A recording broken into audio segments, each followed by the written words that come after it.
Stereo? Whoa. Nothing? What? Put your headphones on. It's echoing. It's echoing now. It's not moving at all. No, not at all. There we go. There we go. So here we go. There we go. Yo, it's echoing. Hold on. Holy cow. Hello? Yeah, that's crazy. Woo! Check it out. Yeah, we're figuring it out, guys. I wonder if they could hear us. Yeah, They can hear us now. Try not to talk. Echo. Oh, go back and fix the settings we changed. I didn't break the sound. Wait, I think because it's echoing because What the of hell? that. Oh, turn your laptops off. Maybe it's going through yours. Test. No. What the hell? Maybe you go back to where we put monitor only. Echo. Echo. Yeah, that one. Here we go. Test. No way, Next one's monitor. That's the Procaster. other one too. Monitor MU output. There we go. You sure? Yes. Yeah, there you go. There we Yeah. go. Okay, Finally. but can they still hear us? They can, yeah, you can can see see the on thing at the screen bottom. that they're getting audio. Okay, so So why? when that green bar is going, they're getting There audio. we go. Jesus, what? That was fun. That was very entertaining. I'm amazed we had 90 people stick around for that. Echo. I mean, echo. all of our podcasts kind of start like that now. That was probably the most Okay. unique one so far. I think we're good. Yeah. Bye. Wonderful. Thanks, Tyler. Thank you, Tyler. Thank you, Tyler. Tyler Douglas You people. wonderful, wonderful person. Put the clapping. Clapping? Ready? Yeah, for Tyler. So this is for Tyler, everybody. What's his handle? Hyped up reptiles. Oh, he got Chill it out. now. Serpent stacks. Okay. So, yeah, I got it. Don't worry. You know? That was supposed to start very smoothly, guys. Yeah, so Supposed to. they didn't even hear a beat or anything. Nothing. Yeah, man. Man, Should we Does just that mean you restart have it? to We restart should just the, restart everything. I'm You not guys, going to restart it. Well, can you at least replay the intro? do you guys want to hear the intro? Yeah, let us know if you guys want to hear that intro, the hip hop beat. If not, then let's just keep moving forward. Let us know. What the? What the? We could swear. No. We can't. Yeah, I guess we can. Fuck. No. So far it sounds That good. was such the like Well, I'm hoping an it's. innocent fuck. Oh, they could hear the intro. Oh, fuck. Oh, yeah, because I guess the Okay. intro would have played through the actual Cool. program. Neat. Yeah. So I don't know if you guys could see, but we basically have a new layout. That's why we're figuring things out. So Yeah. So it is what it is. mhm. Trying to be all It is fancy. what it is. It is what it is. So yeah, we're waiting for Brian. Normally we have our guest on early, so we might have a little bit of a technical difficulty to get Brian on, Mhm. but it's going to be there, but it's going to take us. Yeah, trust the process. Yeah. Yeah, Trust yeah. the That's a good way to put it. Trust the I like Wow. that. trust the podcast. Okay, so let's see. What should we do? Let's I don't know. Mm-hmm. We got it going. Yep, Things are good. things are awesome. They can hear us. They're probably wishing that they couldn't. You have to explain to them that it's still the same camera because this guy's like adjust the Elion Yeah, cam. I was typing it out. Yeah. Yes. So we're basically setting it up like this until the 4 cameras come in. So in the next couple of weeks, we're actually going to have 4 more cameras coming exactly on each person. Mm-hmm. Right now, we had to do, Use know, one split screen. camera. so we had to split the screen and try to do what we got to do, in order for us to utilize one camera. Mm-hmm. So Nice. it's the best I can do Yeah. with what I've got. and You if got it- them fooled though. But it's a lot better than, it's a lot better than it was, I think. Now we just got to get the hang of it and open up with voice and then, echo, go away with. No echo. I kind of enjoyed the echo. You think? That was you think? trippy as You think? fuck. No. Can't No. even do this anymore. Yeah, it's crazy. So, okay. So. Oh, you got the transparent logo up. Oh, I did. Yeah, Chris. Look, Nice. see? Look how nice it Nice. looks. It looks very good. Yeah. I did some last minute, modifications. Photoshop. Yeah, no, I don't know Photoshop. I don't know. I just gave it to Chris, and Chris said, "Hey, let's do it like this." Mm-hmm. Oh, because he had it with the white background on it, and I was Yeah. like, I can make that transparent for you. Give me like 5 minutes. Cropped Yeah. it. for him. Yeah. Okay, so sounds good now. Everything's good. Well, hopefully, when the guests come on, Brian Cusco, if there's any, because I know sometimes later in the day they're saying, or when I go back and look, they're saying, oh, the guest audio wasn't so high. So when he comes on, I want to adjust that right away. So when he does come on in hour or so, please let us know. And all I got to do is slide one of these buttons up and down. Mm-hmm. So let's get into this. I hope everybody's having a great week, even though it just started.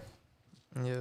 It started with a good meme, though, if you watched today's video. Oh, yeah. Yeah, and on Instagram. Yeah. So here we're going to give a couple shout-outs to people. So, dun, dun, dun, dun. Here we go. Let's see what I do with that. I did it here. So, first person, we talked about them last week, and you'll know. Ready? We go here. Who? We got to do this. Ready? I have no idea. What? Look what's going on with the fancy danciness. I don't know that guy. Oh, nice. No. But I got to wait for Chris's because we're lagged. Oh, yeah, it's a little behind. So, technically, you guys should be seeing this new screen. Well, the audio's lagged for them too.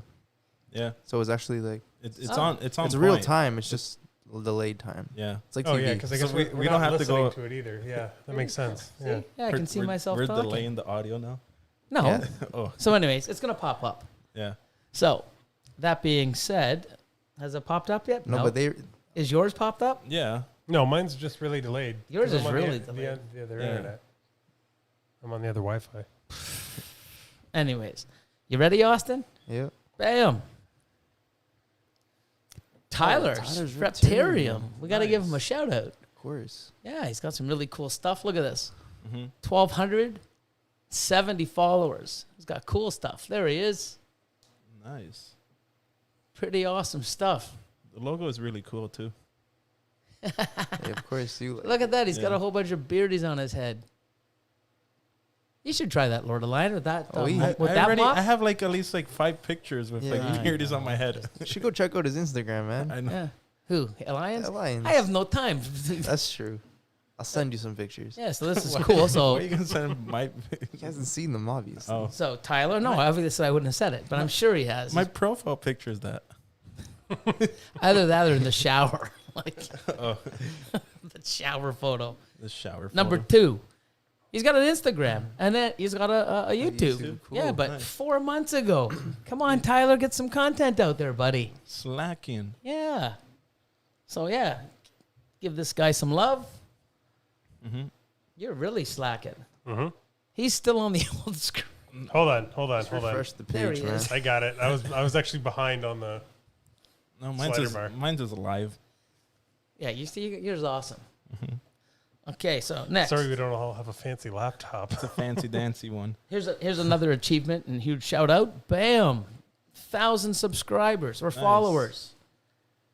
Ellis Exotics. Congratulations. Sick. Mm-hmm. Big milestone. Do you remember those stickers we got in? Oh, yeah. Yeah. I think I have Want me to go one. grab Do you that? want to go answer it? Yeah. Hold on. That's Brian calling. Oh, he's messaging me. So, yeah, tell him we'll get on in about 15 or so. Yep. You want to talk about the super chat? No, well, the super chat's there. I was going to do the thing with everything else, but I don't have it with me. Yeah. So if you guys don't already know, the super chat goes towards our jet, and we're trying to get a jet. Oh yeah. He is- almost spit out his drink. Wow. I don't It's know the why. mutation creation jet.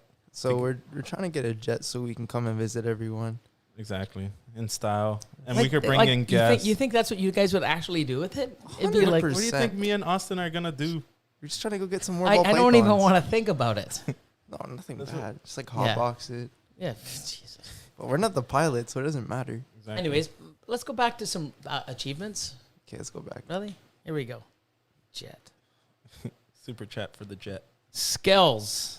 Exotics. First clutch ever. Congratulations again. Look at Nice. that.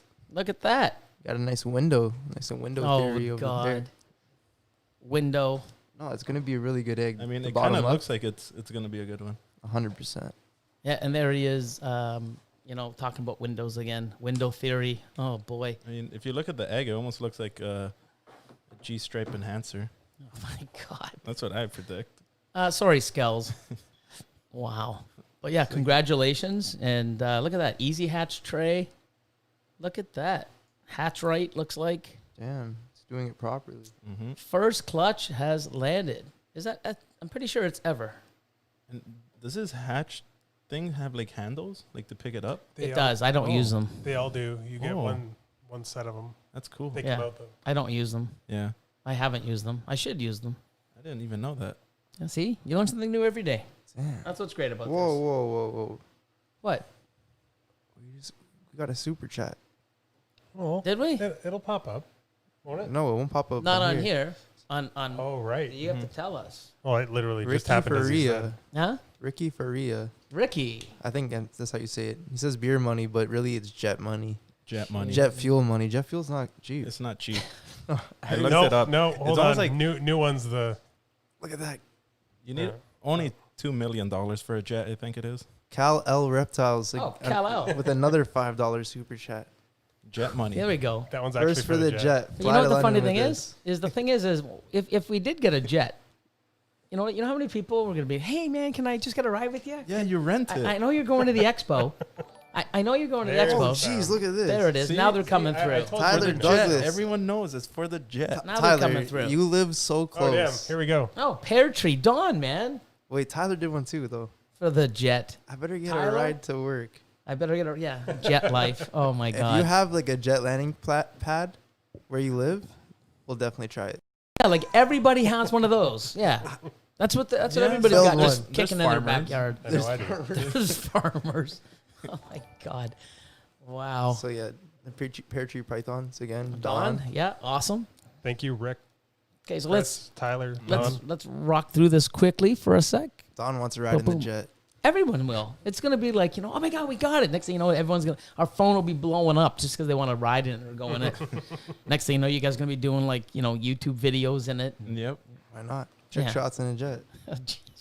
You guys want to see trick shots in a jet? I think everyone does. Not more than you guys. Yeah. I want to do trick shots in a jet. I guess so. We'll figure it out. We'll make it happen. Last one. Achievement of the week. Bam. This is just one more exotic. And he's having a 2,500 Instagram giveaway. Nice. So it basically tells you exactly here. So if you want to go check him out, look at this. He's got Great some guy. cool stuff. Yeah. So Oh, look at that pairing down there. which one? Bottom left. Ooh. Oh, Fire. that's bottom right. Bottom left. Oh my god. So Oh damn! It's Even not the even other one. fire. It says GHI. What's that? It's vanilla. yeah, that's that. Vanilla. That And one I'm right there. looking. That one looks interesting. That spot nose clown. The bottom left. Yeah. Spatno's fire clown maybe. To a Batman. I don't know. Batman banana pie. It looks like. Yeah, it looks like a pie. Double head stuff making up. Nice. Definitely Cool. need those. So yeah, just one more exotic on Instagram. He's giving the, doing the giveaway. Just follow everything that he is asked. Five rules it looks like. Shipping only available to the lower 48. So us Canucks, sucks to be us. And Alaska. Oh yeah, because it's lower. Yeah, there you go. Yeah, there's a few places. Sweet. Damn. Yeah. So now I can just Very cool. get out of this. Someone commented we were better off with a helicopter, but I don't know if we could take a helicopter to Europe. So But we Better could take off a with- helicopter to the jet. exactly. So if you want to help us out with a jet and a helicopter, thanks for that great idea. Exactly. Yeah, that- Helicopter to the jet. That is crazy. You just made the distance to get there so much further. Now we can pick a Tyler for sure. We're just man. The top of his building just waiting for us. Wow. Okay, Where's guys, ready? back? I don't Hold know. on. It's time for shoutouts of the week. Oh damn. Whoa. Whoa. Yeah, so here, this little segment here, we're going to do everything sort of a little different now. I think we do it different every week. I don't even know anymore. As long as we get it done. Then we get to talk about stuff. Get Brian on. Yep. See what's going on. He just came back from, I think, Utah. Mm-hmm. So he's got a lot of stuff. We're going to talk about that as well. Oh, he's in the chat. He said, "Are you guys really getting a jet? Well, it'd be you have Well- to put it out there, you know. Why don't you wait till you're up here and then you can ask us in person?" Yeah. man. Like Exactly. I'm not going to answer that question. Yeah, there you go. I don't know. Jet. Oh, well. And then once we get the jet, then what? Yeah? A bigger we get jet. an airport. Oh my God. We upgrade the jet. Anyways, ready? Shout out of the week. Here we go. Pimp my Boom. jet. This person you've seen many, many, many times. Oh, yes. Mel. Nice. Look at this. She makes MJ great logo logos. designs. Look at this one here. That's so I like funny. the one next to it though. What, this one here? Yeah. Oh, this one here? They're Pretty both the nice. same, dude. I know, but I like the shirt. The shirt was really Yeah. cool. Yeah. So she's doing a lot of cool, designs for a lot of people. Look at this. What? Elias' That's shirt. Oh, you have the chat overlaid on the second box for some reason. What do you mean? The chat is Oh, overlaying on the second damn. box. How is that even So possible? look, if you look at it now, Oh, I know why. Hold on. Technical difficulties. And that's why I told Tyler to. Now it should be gone, right? it'll take me a sec, but It should be gone. Yeah, it's gone. Yeah. See, when you don't need we- something, delete it, but you we can got hide it. it. We got another super chat. Okay, and Perk. Yeah, I'm butchering this. Perkily for Austin's new generator for future power cuts. yeah, cool. Oh, thank you. I'd say nice. Perkily. Nice. Yeah, Yeah. I just don't I want mean- to butcher the name. You get a You already generator- did, dude. As soon as you said, look at that. You could get a pretty generator cool. for the jet. Perkily. Look at that. Make I it think he was electrical. talking about for my house. I know, but Oh, no, could get it- Perkalele. Perkalele. Yeah. Sorry it's about like that. ukulele, perkalele. I don't know. I can't No idea. read. So let me go back one more. Ready? We got to go back. Boom. Oh, geez, look at Brian. What's that? Brian with the 9.99. Hopefully this is enough for Tyler's ride Super to work, chat. Brian Yeah. says.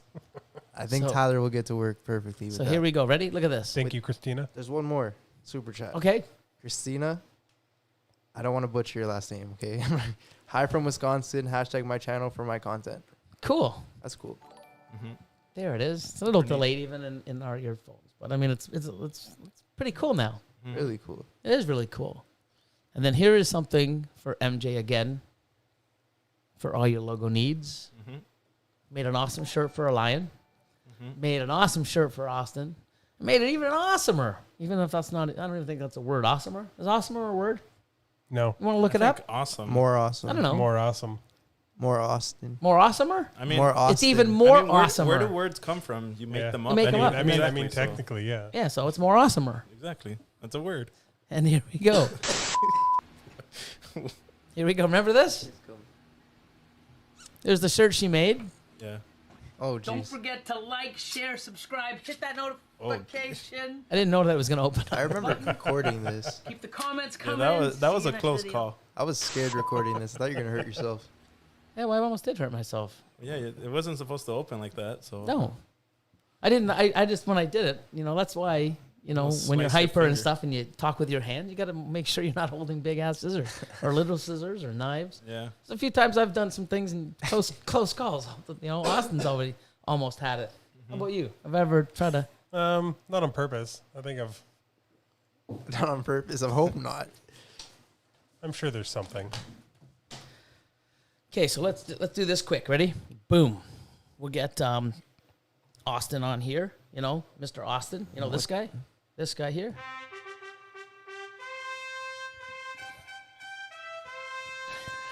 We're doing what the fuck is that? Yeah. What So you know what we'll do? So there's King Austin. If you don't already know, I don't know why he's a king. Just Can't I ask me. was That's a bor- question I don't know. I was born into it. It's royalty. That's why we need a jet. Thank God we're Exactly. on this side, eh, Oh, we Chris? should get horses too. Yeah, we need those Horses, horses jet- the like, queen oh my has God, because really? those ones are really cool. Yeah, exactly. They have like the extra fur in the legs. Okay, ready? This is what we're Okay. gonna do. Ready? And here we go. This is your little segment there, Mr. King Austin. Ready? Yep. What the fuck was that? What the fuck was that? What was that? What the fuck was that? Like, What was that actually? Yeah, that's the intro. What's some that? scary we should have stuff. the guy who's making all these come onto the podcast. I'm gonna try. Yeah, That'd be kind of fun. yeah, definitely. Like Few he does things. it live. Then he could do it live, yeah. Exactly. Yeah, but then he's not putting in the work. Yeah, That's fine. We're not paying for that. Anyways, ready? Here's the first one, and it's So- by Mutation creation. who? What? Who is that? Oof. Yeah, This is who's like- this guy? Look at this thing. Just I nuts. still can't believe that thing. Oh my god. Yeah, that thing is crazy even in person. I was standing beside him when we first saw it. We were just like, "What Yeah. the hell?" So everyone's asking what it is, and there's a lot of people. Fire? Is there calico? Is there hypo? They're close. You know, they're close. I mean, a few people got Mojave or Phantom. No Phantom Mojave. But the pairing was an Orange Dream Yellow Belly Fire Piebald to a Mojave Het Pied. So, to me, that is an Orange Dream Yellow Belly Fire Mojave Het Pied paradox. Wow. Pretty cool. Insane. It's nuts. It's got full like pied pattern paradoxing near the tail. It's just It's nuts. Yeah. I mean, it's pretty cool. Definitely. Look at the colors on it. It's just nuts. It's better in crazy. person. It is. Oh, it's so much better. It's I so mean, much better in person. Like, Imagine when that gets older. oh, I'm It starts hoping. like breaking up and the I'm white gets hoping. more intense. Who's next? Oh, we got another super chat. Okay. Jacob Ledbetter. Oh, Jacob Ledbetter. Yeah, Patreon member. Team Lord Alliance new private jet fund. Exactly. Keep it rolling. this is in. gonna become a thing, isn't it? I need Jeez. like Hope so. only $2 million. That's all I need. Only $2 million, and I'll put the rest. It's I don't even know. 2.4 million. yeah, just for the jet, but like I'll put the rest. It's a What are you four getting? se- Like a super Concorde? No, that's no, like it's the the cheapest, entry level. jet we can find. We actually looked into this. I'm not even joking. You really looked into it. We actually took the time. Wow. Have you looked for used? I mean, Oh, high Oh, desert. we're Damn. mutation creation. High Why desert? are we gonna get used? I know. Brother, man. What? Look at that, Look at man. High Desert. Antoine just killing it. Killing it. Just bam. He's really supporting the jet fund. Thank you so much. What? He knows what we're A gonna year do from with now, it. we're gonna get it. I would and have then just it's been gonna be happy like, with some what? pizza. Damn. Yeah. Jeez. Yeah, pizza Who's on the next? jet. Who's next, Austin? So next we got Ozzy Boyds, and he did a. We're gonna go to it first. Yeah. So he did a Desert Ghost Killer Blast on the left, and on the right he got a VPI Exanthic Killer Blast. Oh my That's god. crazy. Look at that. Like, the things are nuts. Mm-hmm.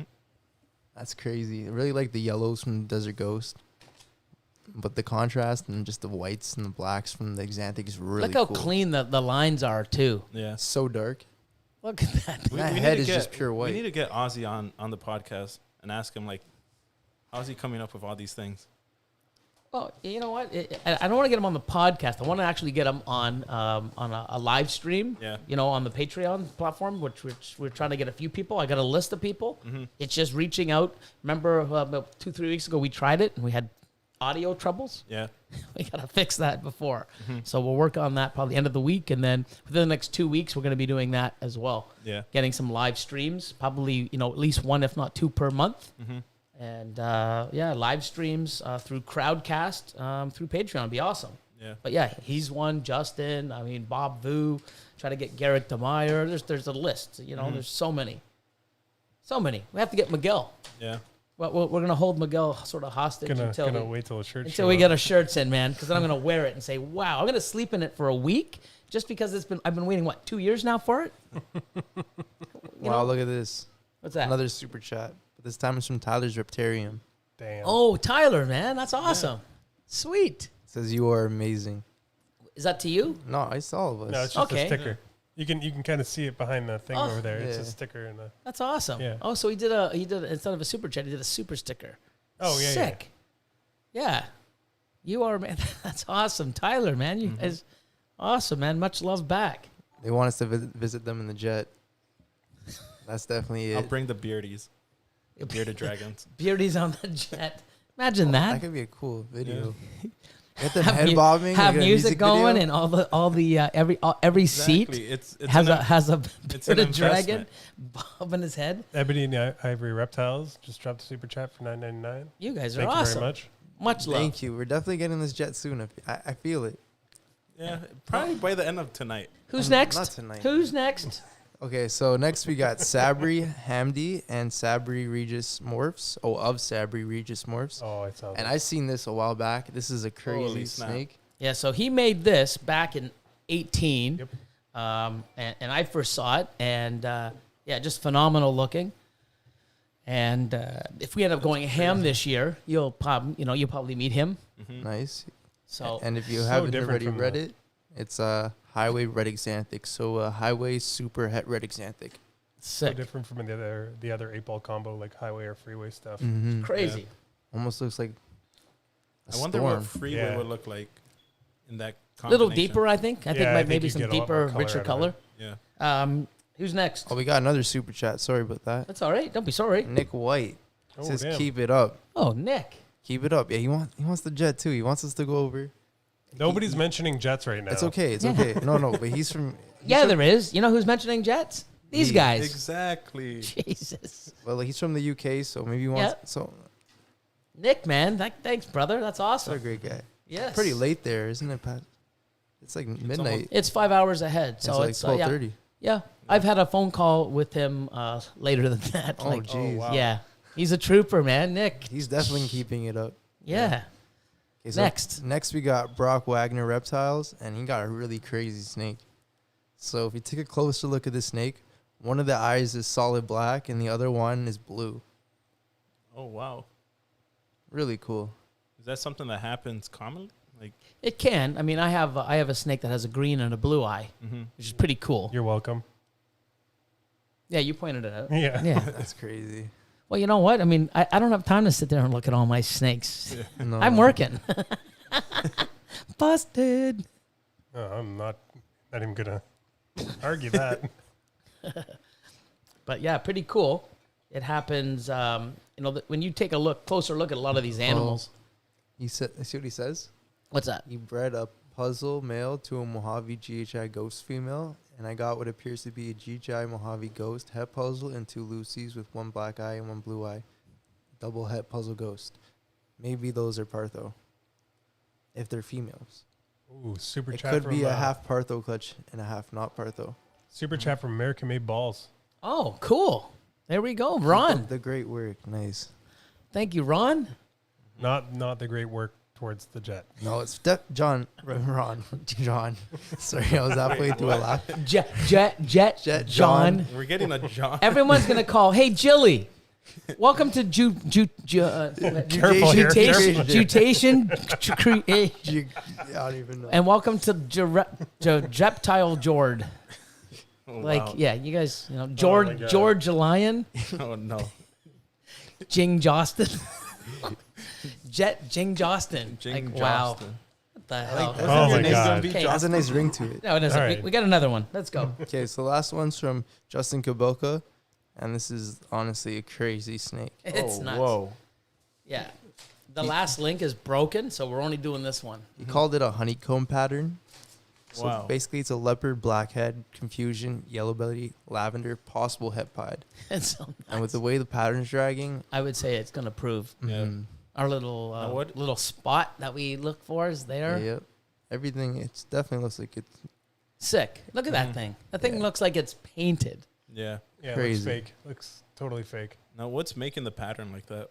What gene? oh, that's Oh, that's probably the the leopard and the confusion. the leopard blackhead. Mhm. So the blackhead and the confusion, and even the yellow belly. It's a bit of everything. I was But gonna say, I I think know- that's just a perfect storm. I did leopard black pastel blackhead last year, and it looks sort of similar, but not as lined. I think the confusion has a big part, and probably the yellow belly too. Yeah. With the reds from underneath. Look at that thing. That's just nuts. And that thing in person must be Yeah. way nicer. We got another super chat. Ryan Hellender. He says fist bump. Sweet. Oh, the sticker. Oh, with the sticker. Yeah. Super stickers.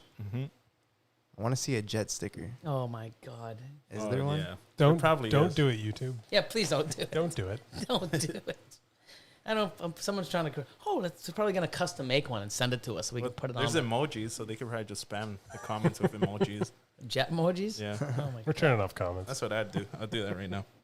No, you're not doing it because you know what you got to do. Ready? What? I'm going to introduce you because Austin's segment's over. We got you do a few things, and then we're going to get Brian on. Oh, nice. Got to pass that over to our man here. Oh, sorry, man. we're Slow your sharing paper. So dark. I love that demon. Dark. Like that So- demon? It's Yeah. not a demon. Dark. He's a Yeah. cool guy. It's not a cool guy. So first, we have 5 of them. We're just going to rip through, and then we're going to see about getting Brian on. Let's see. That's an airplane, man. Look at Oh. the comments. I commented a jet. Did you? Yeah, You just man. did. Yeah. Oh. And you put like a bunch of airplanes. Is, You want an airplane that costs a lot more. Oh, true. So, you can't see it. So I got to get out of this 1 second. So I'm trying to see if Brian's on the meeting, but he's not. So I shrink it. He just told me to give him a heads up. So just do you want me to? See if he can go well, on. he can hear us now. So Oh yeah, I guess he can. So then I'll see.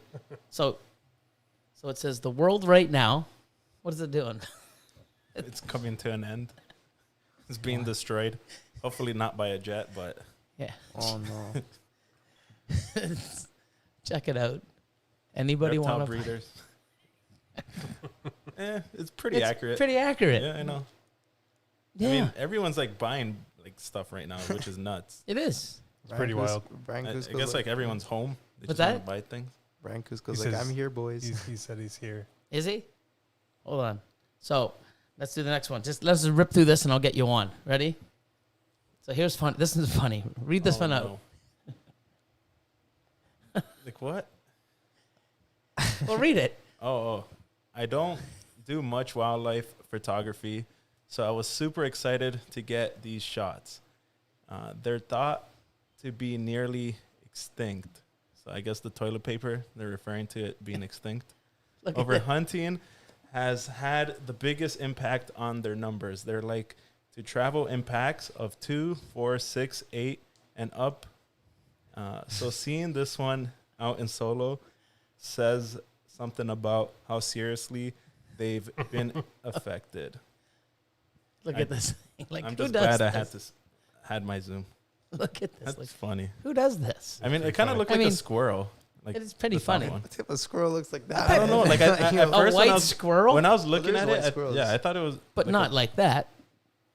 Okay, hold on. Austin's all like, we got a super chat from Flat Mountain Python. It says, "Go get your jet."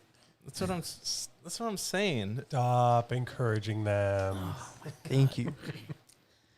We only need $2 million. That's all. 2.4. 2 man. point. I put the 4. Okay, thank you. I like go in ready? debt for the Next. 4. Me checking the incubator nonstop when hatchlings are. That's due. actually me though. Yeah. Yeah. Oh, that's a lot of people. See, when Chris is, sort of bored with his, he comes over and does Yeah. ours. Yeah. Shows up and Yeah. goes right to our incubator. Father's Billy instead. Next. When young, ice cream. When older, snakes. That's funny. It was Yeah, pretty funny. We all wait. pretty It is. accurate, It is yeah. pretty accurate. It's pretty sad what this is coming to, right? I mean, the FedEx people, like, they're always like in shock when they see that your package has like live reptiles. Yeah. Yep. Yeah. We I got like when you drop them off. They're like, "What's in there?" "Oh, what type of animals?" "Ew, snakes." Like, what do you want me to say? Spiders? Yeah. Like, we got another super chat. Oh God. Tyler's Reptarium again. Really? But this time there's 2 jets in there. 2 jet emojis. So of course he's the one that found it. Way to go, Yeah. jet he emoji. knows. So sick. Thank you. Last one Gonna before we get bring that jet. Mr. Kusko on. So this one here, I had to read a little bit. Mm-hmm. Oh, there's another one. There's another one. Mr. Tom, thank you. Atypical Atypical. morphs. Oh, bro. Origins. Oh my god. Yeah, Whole typical family. origins. Sorry about that. Look at You this just thing. pulled a Billy Oh, the on. Billy, man. Oh. I had to take some time off. Wow. But yeah, this one here, I don't know, I had to read it a few times. Snakes have gone through millions of years of evolution to become one of the most lethal hunters in the world. And we parent them and call them noodles and boot their snoots. I think they're secretly offended. My ball python got himself stuck in a paper towel roll earlier. I think he needs a parent. Oh, no. The mighty predator. All right, Austin, take a look at the. What the heck? No way. Austin, We want to give that one to Okay, Billy to okay, read yeah, out. Billy, you read this Yeah, one here. out Okay, here. so hold on. Let me just go Oh. boop, boop, boop, boop, boop, boop. Damn. Not boop the snoop. Look at that beautiful snake. Okay, here we go. I dropped So it right here for you if you If want. I go here. Oh, there you go. Whoa, Serenity Craft Slime Time. Oh, Crafty Slime Time. What? She likes the the jet. $50 donation. She wants us to get a jet. I love your channel. Oh, man. I love your content. Love from Australia. I really want your stickers and pop socket, but you don't ship to Australia. You know what? I can. I definitely will. It's definitely going to happen. Don't worry. On the website, I do have prices for U.S. and Canada and North America, as well as over to Europe. Any other countries, I have to sort of look because they're just crazy, but you're going to get one. Don't you worry. Yeah. Don't you worry. Wow. Thank Australia. you very much. Just DM him. What time is it in Australia? Oh, yeah. She's in, Probably tomorrow. yeah, they're in the future. Yeah, it's 12 hours, right? Yeah. 12 or 13, depending on where they are, I think. So it's 7 a.m. It's still early in the morning. Exactly. Thank They you very much, predict Serena. already that we're getting a jet. They're in the future. She So knew it. they see the future already. They're in the next day. This is the Well, one. depends- This is the 1 week I didn't bring beer. Depends where you are. In Australia, it's either 6:41 all the way to 10:41 right now. Oh, Cool. okay. So- I was wrong. It was actually So 4 hours. They not are 2. from the future. So 11 to 14 hours difference. That's amazing. Cool. Okay, so right now I'm going to go back here. I'm going to put us back on this mode. 139 people, man. Wicked. Nice. This is Crazy. awesome. So I'm going to fiddle around and try to get Brian on. And let's see. We're just gonna talk about the jet from now on. So if you Yeah. guys are just back to normal, right? Oh, you are. We should be back on the 4 screen, right? Yep. It's taking a bit, but yeah. Okay, so yeah, you guys just talk about something while I'll get Brian on. So the Something. jet we're looking at, Oh my I think it's a 6-person jet, 6 person. 6 seats. Yeah. It's fairly Let me small. see. Let me just try to get They, Brian on they do now. have some that are used, but would you really want to get like a used jet if you Where really do- think about it? What happens if like something Like, goes wrong? There's a in few it? things that you don't go cheap on. You don't Yeah. go cheap on sushi. You don't go cheap on like investing in snakes, and you don't go cheap on jets. Yeah, Those are like 'cause 3 You're things in in the life. air. I'd hate for that, like something to go wrong up there. Exactly. You want to get a clean slate, brand new. Yeah, it's gonna cost No you. messing around when it comes to jets, I guess. And sushi too. I wouldn't know. Yeah, Shawarma. shawarma too. You don't want I to get don't cheap know. It shawarma. depends how much you've had to drink. A dirty shawarma can go a long way. That's true. That's why I don't drink. Thank God. That's why I eat crappy shawarma. Okay, so I should have Brian. Keep talking, guys. I'll get him on. I might have to do some Keep talking. funkiness. I like funkiness. I mean, we were actually Googling how much a jet cost. I'll show you guys the jet. So it was, we really thought it through. Somebody said you don't buy used underwear. Exactly. I don't even Put that in a That's not shirt. even in my There you mind. go. Put There you that go. on a shirt. You don't buy used underwear. You don't buy used jets. Here it is. Here. You don't buy Elias, cheap sushi. Elias, That's- you want to that's go the show new- that to everyone? Hey, Brian, what's going on? Oh wow, that's a nice one. Oh, no sound on Brian. If they can see my screen. Oh, let's You see. have to go One sec, closer, Brian. man. Hold on. You can't see that. I'm pretty sure they can see it. Look over there. I see you, but I can't hear you, Brian. No, like you can see it here. Watch. Can you hear me, Brian? Have my phone back. Is there? I was like, It says join audio. no, they definitely can't see it. Oof. There we go. You can hear me? Noise saying test, test, test. I can hear. Test, test, test. Yep. Yeah, that's working. That's working. So if I close here, I'm good here. See, because they can't see what I'm doing, Oh, but you guys can just. oh, so we could. The, you continue guys can just talking? talk until I get them on. Okay, so I'll go show the jet. This Oh, nice, nice. this podcast is going to be labeled the one So- with audio issues. Yep. So this is the cheapest jet we could find so far. Can't hear you yet. Hold on a second. What? Speaker view. I can see you. I just can't hear We're you. definitely planning on upgrading if we hit a couple monsoons. Turn them up, Billy. What's that? Especially Ultramel. Turn 'em Crown up. Monsoons. What do you mean turn them up? Just turn them up a bit. I don't know if maybe it's just too quiet. No, it's Nothing? super. Yeah. Hmm. That's why I wanted to do this earlier because I normally use Discord. So, Mr. Elion, what'd you? Actually, join What'd you audio pick up today? computer. Nothing. Today, nothing. Okay. Oh, was that Oh, yesterday? they're secret snakes. He posted them. Don't worry, they're secret. Oh my God. You guys see the Katie jet? Ward, what's going on? Katie. Oh man, thank you very much. Hold on, Brian. Just insane. Let's see. Why is this? I'm not fully coming expecting the beer to be through? on Billy next week. Well, that's a crazy, crazy donation. Thank you. The jet is definitely coming soon. Oh, That's the jet. So And if you got to be careful next time you do that when it's split in 4 because it was centered, got broken up. Okay, but you can more or less see that it's like it's still in the same color wave as Mutation Creation. Sorry, So Brian. it's I'm like trying nice to. and red, almost. You know, we could probably put the logo at the side. That's what I was thinking. You guys are all awesome. Thank you very much. While Billy figures this out, is there any questions for Elion, Austin, or myself? But yeah, to answer your question, Chris, I picked up a pied and also an ultramel. Like I would say a couple of big girls too. Yeah. Nice. Yeah. I mean, the pied is a proven breeder, and then the ultramel is like Never have 1,400 enough of grams. those. I'm still a little rattled that you let that go to you. Yep. Oh, Which one, the ultramel? Yeah. Yeah. Oh, I'm happy. I've been looking for one for a while. Well, apparently it was your I doing. mean, I found so. another one, but Did you? I'm going to try it's something, not guys. as big though. So 1 second. I'm going to do this. I'm going to do this. It's a pretty big jet. It's got 6 seats. I'm going to have to try something. So you guys are going to have to see my Imagine skills getting it here. sponsored by like A jet Zoom company. Ed. If I do this- Okay, fine, sponsored then. by a jet company. Do this. You're going to have to give me yeah, a that sec. too. Like Guys, keep talking. what's a I jet mean- company? I mean, I wouldn't say I'm awesome. I'm okay. Bombardier, Canadian jet company.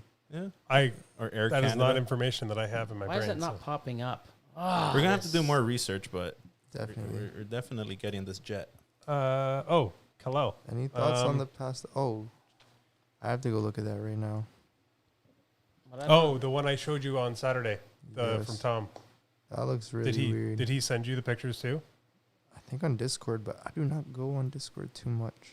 I could probably. I just switched it over to my new phone. Did Austin fix his incubator? Yes, that is all. Why is it fixed, not coming up now? 100%. This is really stressing me out. It Don't worry, is- we're keeping people entertained. We're pretty cool guys. Yeah, but I'm trying to Hatching get some Brian crazy stuff. on. It's not working. It I worked know, last night. I miss Brian too. Don't worry. And now it's not. So let me see. You know what? I think we need more water. Oh, there's enough there. You go for a run.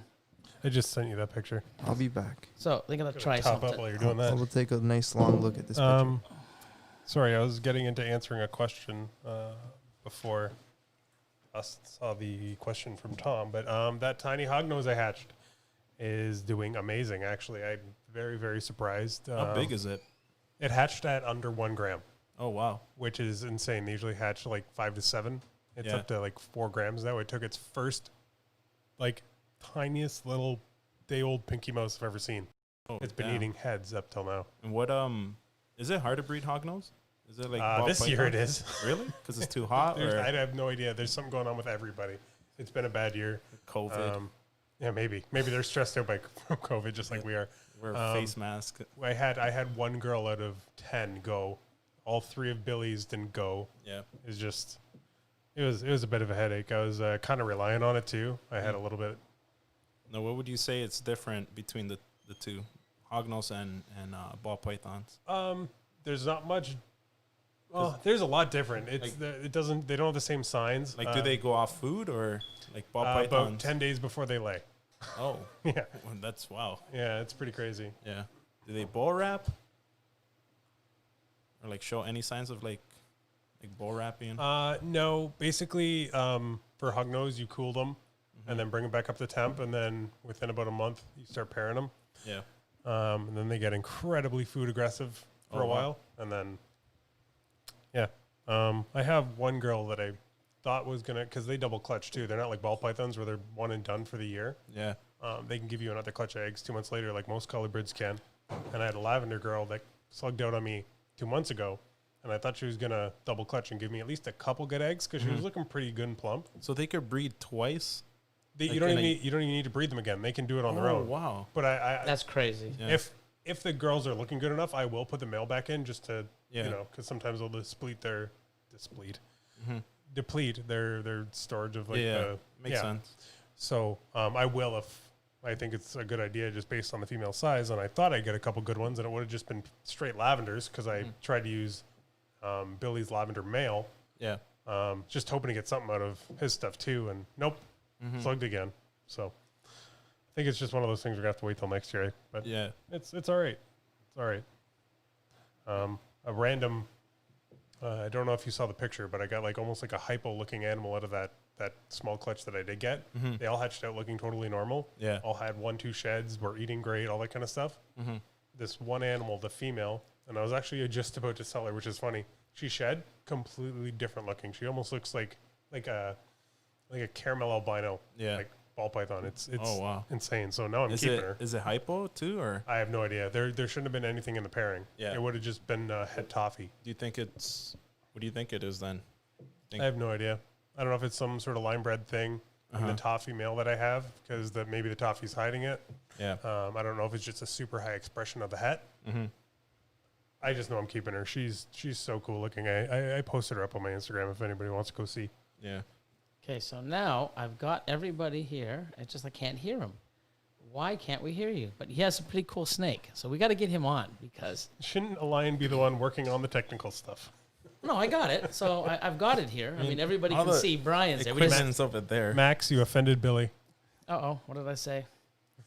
So he's showing us some cool. That's a big ass blood, isn't it? Yep. Yeah, that's a Oh, big wow. snake. Why can't we get? So let me go back here. He's on the live. He's here. Join audio. Test. That works. Test, test, test. Mm-hmm. That works. Test, test, test. Can he do that on his end? Yep. I don't know. Hey, Kusko, if you can hear us, can you do the audio test in the bottom left corner? If you go to the very bottom right corner, it says join audio. Sorry, guys, we're just trying to figure this out. I'm sure you're used to it by now. He can't hear. How do I can't even text him here. Yeah, but that thing is pretty cool. Yeah, tell him to join, and then hopefully that's it. I don't know. And then that way, everybody can see us. It's always something. You know, this is supposed to be Yeah. nice and smooth. I had it tested, but the thing is I need to open everything up and have it organized. Mm-hmm. So I knew because he was on another podcast earlier Mm-hmm. that I couldn't get him on prior, have everything all set up, Yeah. or message him. I already did. Come on, Brian. I think he froze. But I mean, this is so perfect. The layout's so beautiful. I We're was so trying to figure happy. out- You know, big, huge shout out to Tyler Douglas. You know, we did this for 4 or 5 hours getting it working. Last night I did 2 or 3, added some stuff. It was working fine, but Yeah. obviously we have to do it prior. Jeff Potter. Yeah, it's fun. The hug noses are awesome. I really enjoy them. If not, how do I get him through this? You know what? You know what? I can do this. Ready? Tyler says Brian's muted. Oh, Apparently you have him muted. I Somewhere. have him muted? somewhere. How do I have him muted? Start screen. Doesn't say mute. What's this? Go to his screen. I'm pretty sure if you go to his, it says mute at the top. Yeah. Ask to unmute. So press it, and then he probably has to unmute himself, I think. Okay. Brian. Nope. Nope. No. Sorry, guys. Okay, so you know what we're going to do? Brian's saying on his end the audio is working too, like for himself. Okay, and same here. So you know what we're going to do, Brian? Ready? Dun, dun, dun, dun, dun, dun. Watch this. When there's something you can do something different. Yeah. Mm-hmm. There we go. Oh, So I'm going to you're do fancy. this. Yeah. I know what he's Going to doing. do this. Now I'm going to do this. Now, hopefully. So we could have done this. Yeah, but I want to do it like this, so Oh. it's going to be sort of weird, but hey. He's I don't know. not muted, guys. We just tested that. So I might just do this.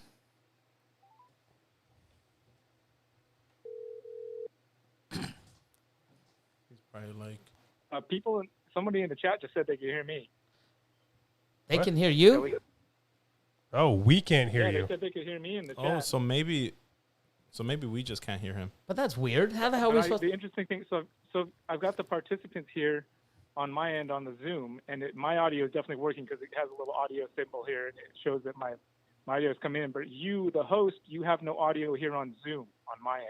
I don't know if that has anything Oh, to do with it. I've seen a couple of times that you've tried to join audio and that you didn't actually join audio on your end for whatever reason. Yes, if I say join audio, it says join. Yeah, see, it says you're connecting to the go audio. to the bottom left corner, Billy, and Can't hear hit you automatically join audio by computer.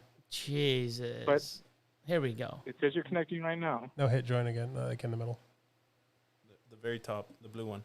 No, I don't hit computer. Oh, yeah. No, hit the one you did before. There we go. Oh, Come there on, you guys. go. Oh, there you go. Jesus. Oh, wow. Yeah. So There's we'll a hang little up. tiny It works. check mark. Bye. I It saw was you a- guys try to do that a few times, and it just wasn't working for It was a whatever reason, tiny check mark, You man. see, I was going to say something, but I was too busy on the jet. Oh man, but You're calling me again. Do you mean to be doing that, or is it you Oh, calling me? with your Jesus. he just really likes talking to you. Yeah, He just really likes talking. to Okay, you. guys. So sorry about all that. How's Brian's audio? you could probably put it up a bit. Oh, now my thermostat's beeping. Don't worry, we have beeping on this side too.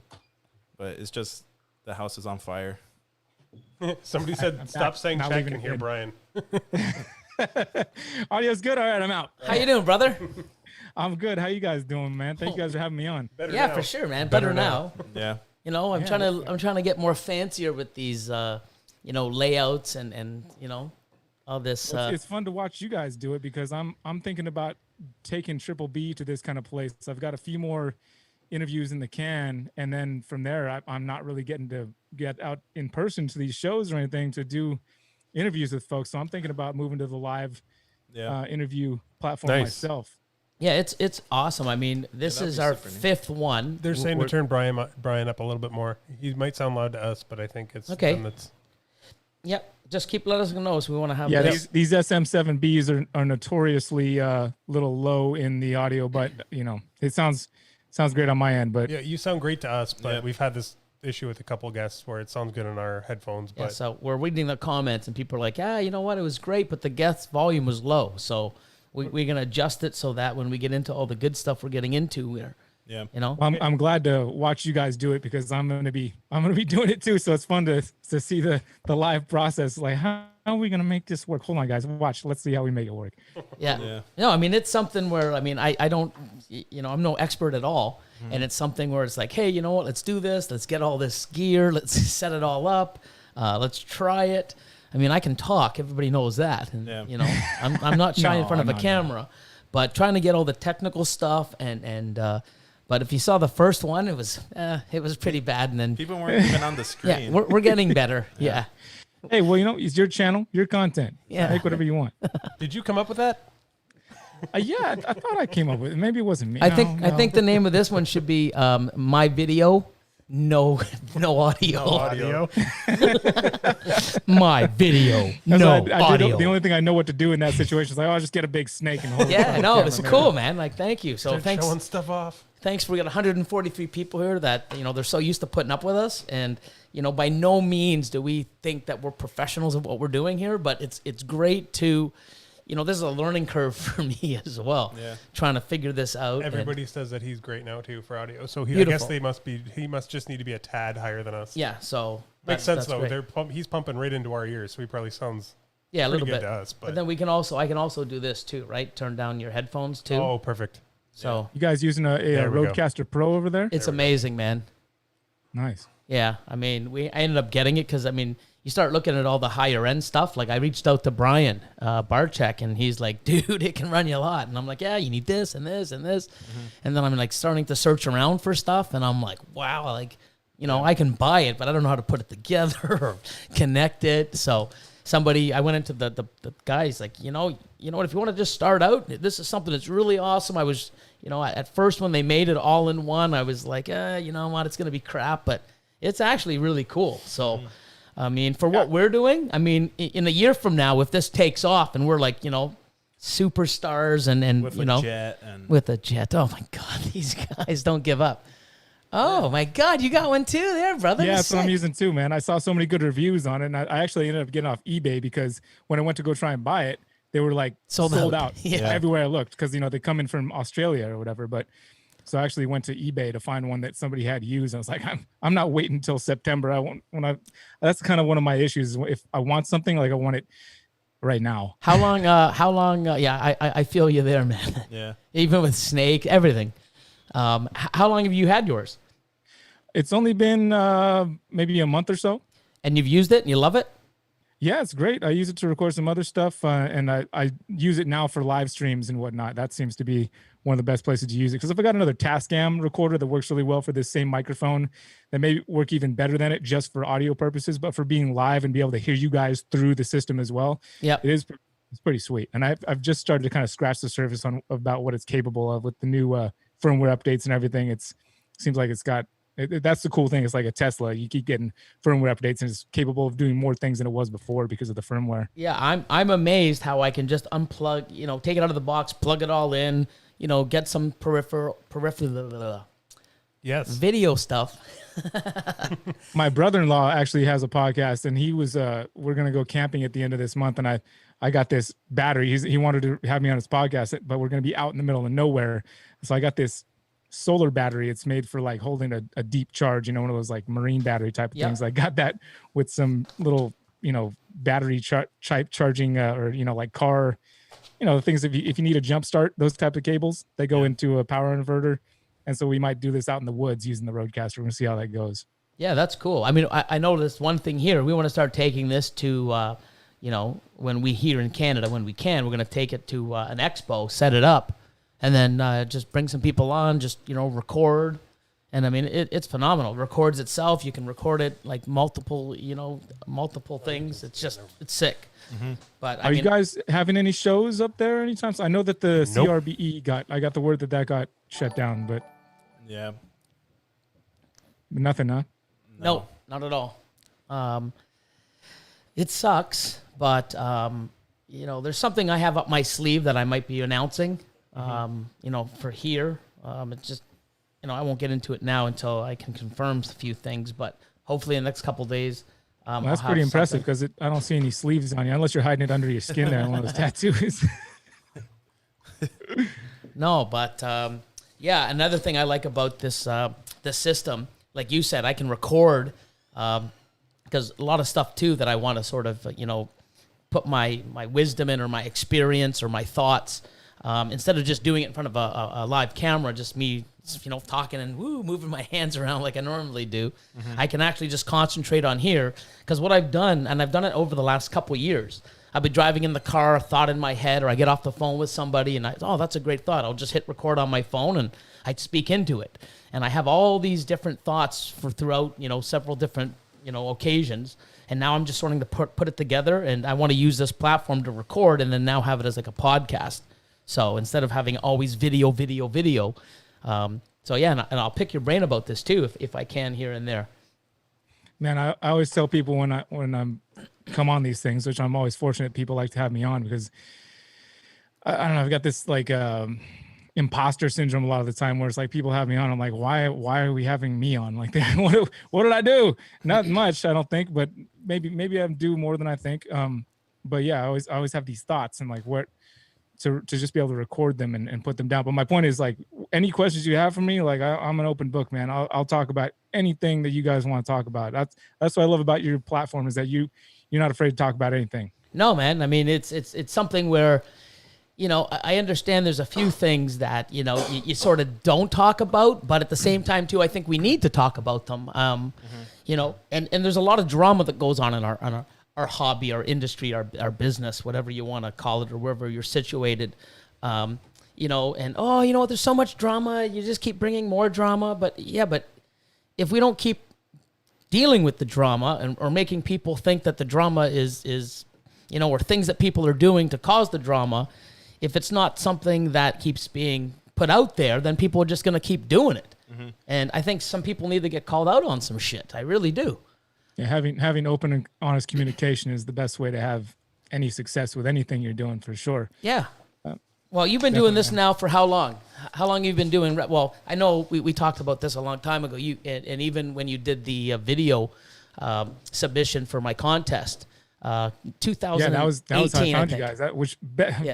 What a contest too. That's such a cool thing, man. And to be doing that again, I guess it's not happening this year probably, which is a bummer, but unfortunately, man, what a cool contest to fly somebody out and have them experience the whole thing. That was so cool, man. I had to submit a video. I was like, even if and then I came anyway. I was like, even if I win or not, I'm coming. It's so cool. No, it was cool, man. It was great to meet you. And I mean, it was, even last year you came with the big guy, Dave Kaufman. I mean, that was. He showed up that a was little awesome. late, though. Yeah, he showed up late.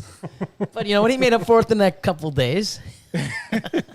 That's fair. I like to make sure my time's worth gets in there somehow or other. Yeah, but I mean, you've been collecting, since you were a kid. You've had a passion and this and that. But, right now I see you're in. How many different species you have? 15 maybe. And half of those I got just this last year because we started doing the educational thing. Took over for a gentleman named Brandon Fowler.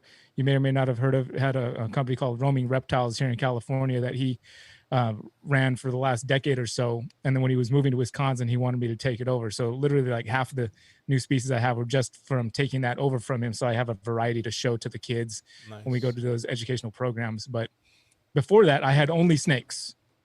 And that's all I've had growing up too, is I just always had this fascination for snakes. And I keep realizing more and more how deep it is specifically to snakes. Like we just went on this herping trip in Utah with Garrett and Dave and Clint, and we were finding cool stuff. Like it was a little bit hard going. Like it was kind of hard to find. It was very dry, a little hotter than it had been traditionally at that time of year, even for Utah, and drier. So it was not as easy to find things as we had hoped.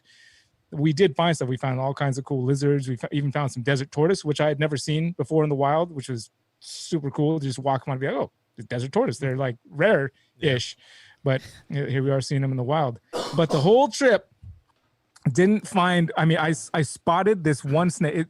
This is my point. Something about snakes for me. It doesn't matter how many cool creatures we can find, Komodo dragons, we can find all this stuff, but there's something about finding a snake that I'm just like. Ooh, and it just every time it reinforces. Like I've been keeping snake.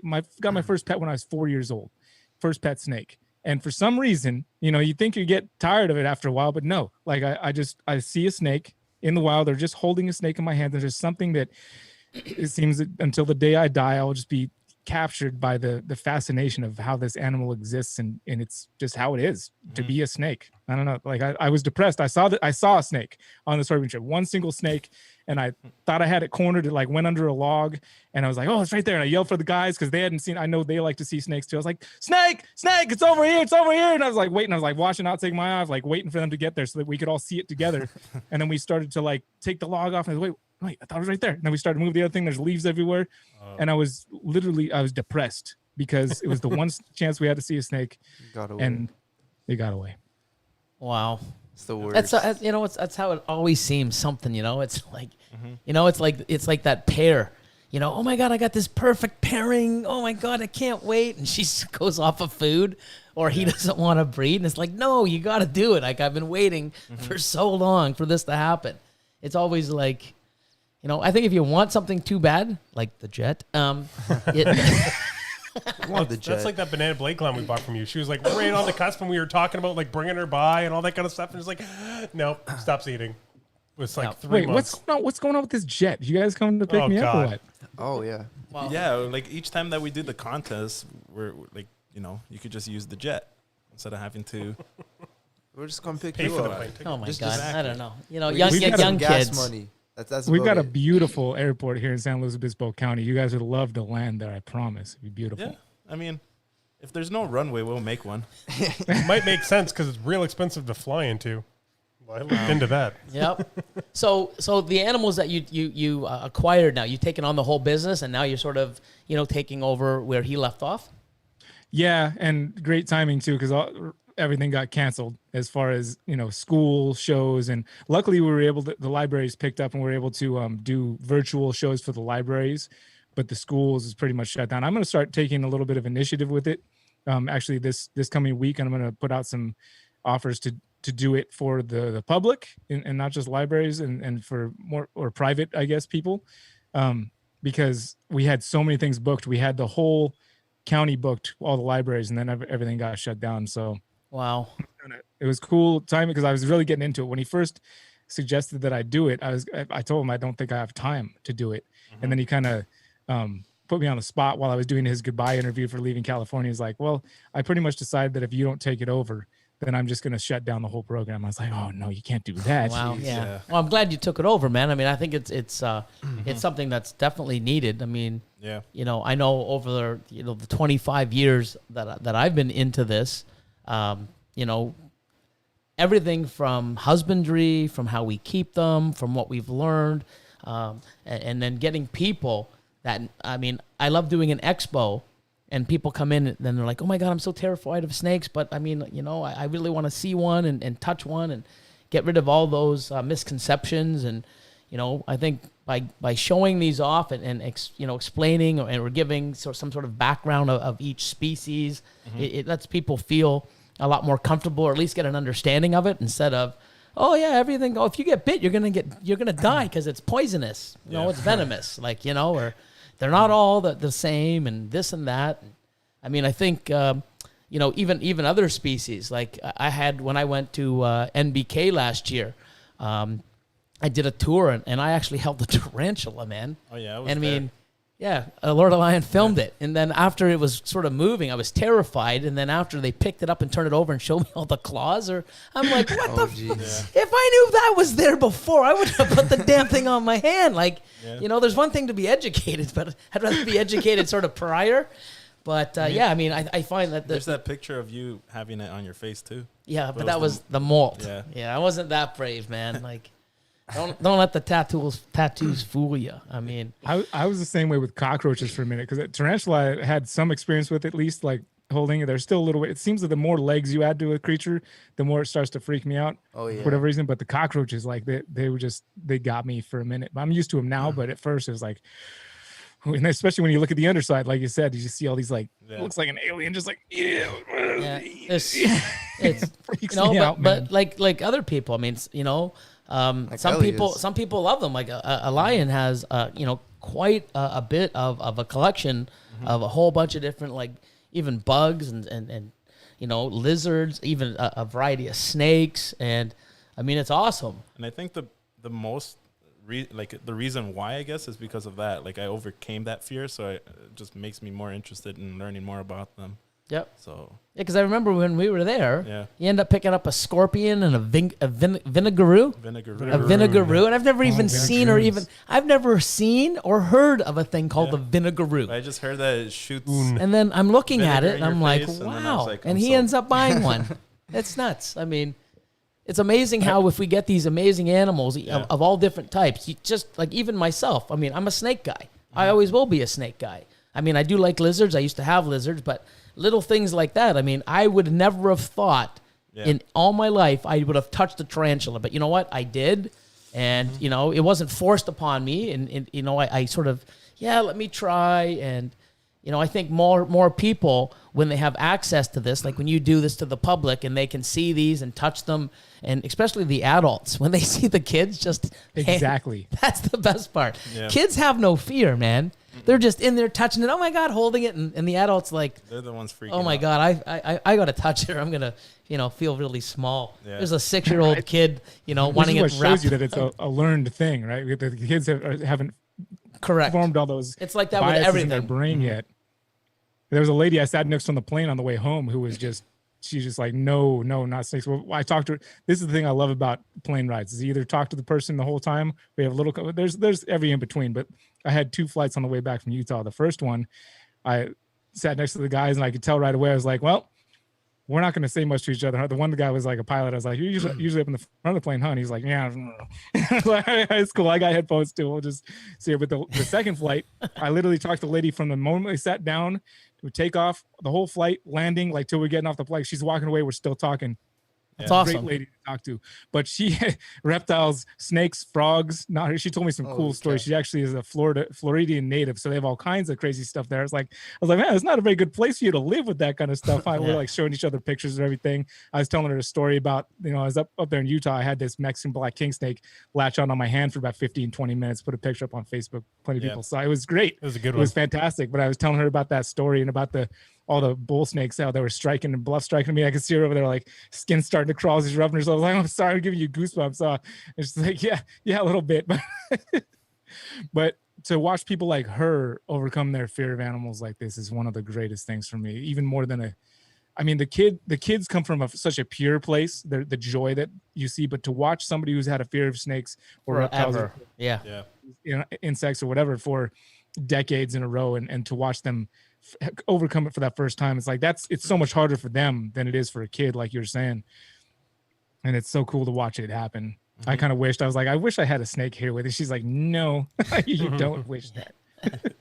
So, so these animals here are just for the educational purposes. You're breeding. I know you do ball pythons and retics.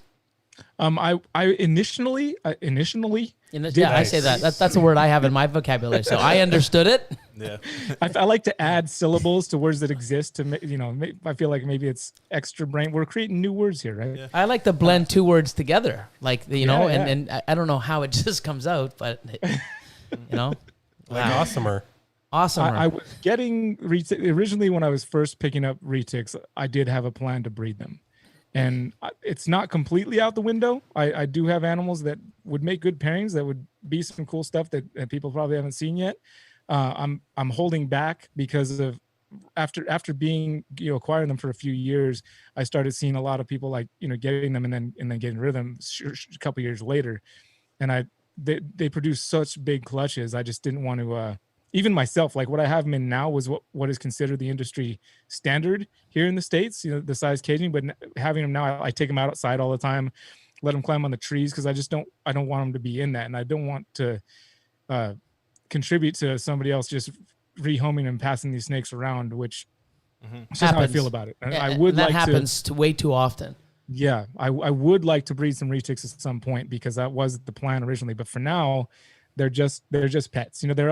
There's several here that could have produced clutches for me already, but I just haven't done it because I want to get to a point where, I don't know, where either I can have babies be food for other snakes could be one way to go about it. And I know probably a lot of people hate that idea, but it's like these snakes need to eat. And it's kind of always blows my mind when people are like lose their minds about a snake eating another snake. It's like, what about all the people that love rats out there? There's a lot of people that just love rats and they're so bunnies, wait, bunny did you rabbits. Just feed your snake a rat like 45 minutes ago? Like, come on, man. But that would be one rather than send them out to a world where they're going to be abused for a decade and a half or something. But anyway, I haven't pulled the trigger on that. I did produce a clutch of blood pythons last year, which was very cool. I've got a pair of indigo snakes here that I am definitely planning on pairing together at some point. I've got a pair of scrub pythons that will maybe go for me this season. And I really do love pythons. I never kept pythons as a kid. And so they kind of I always thought they were cool. I never thought that I would keep a bunch of pythons, even as an adult. Like when I first moved back from the island to start getting back into the hobby of keeping snakes, I was like, even then, I was like, no, I'll probably never have big pythons still. But then something changed. but yeah, that's mostly ball pythons, but super slow growth over here. Just kind of going at a slow pace. I've always kind of had this number in my mind to be producing about 30 clutches a year when I max out, as far as how many I'll be producing each year. And that's where I'm at with the breeding side of things. It's super fun. I remember looking at books when I was a kid, like checking out these snakes coming out of eggs, and in my mind I was thinking, it's like this is scientist level stuff. Like, look at these guys hatching snakes out. That must be insane. How do you make that happen? Yeah. remember I think it was Mutual Omaha's Wild Kingdom. Do you remember ever watch that show?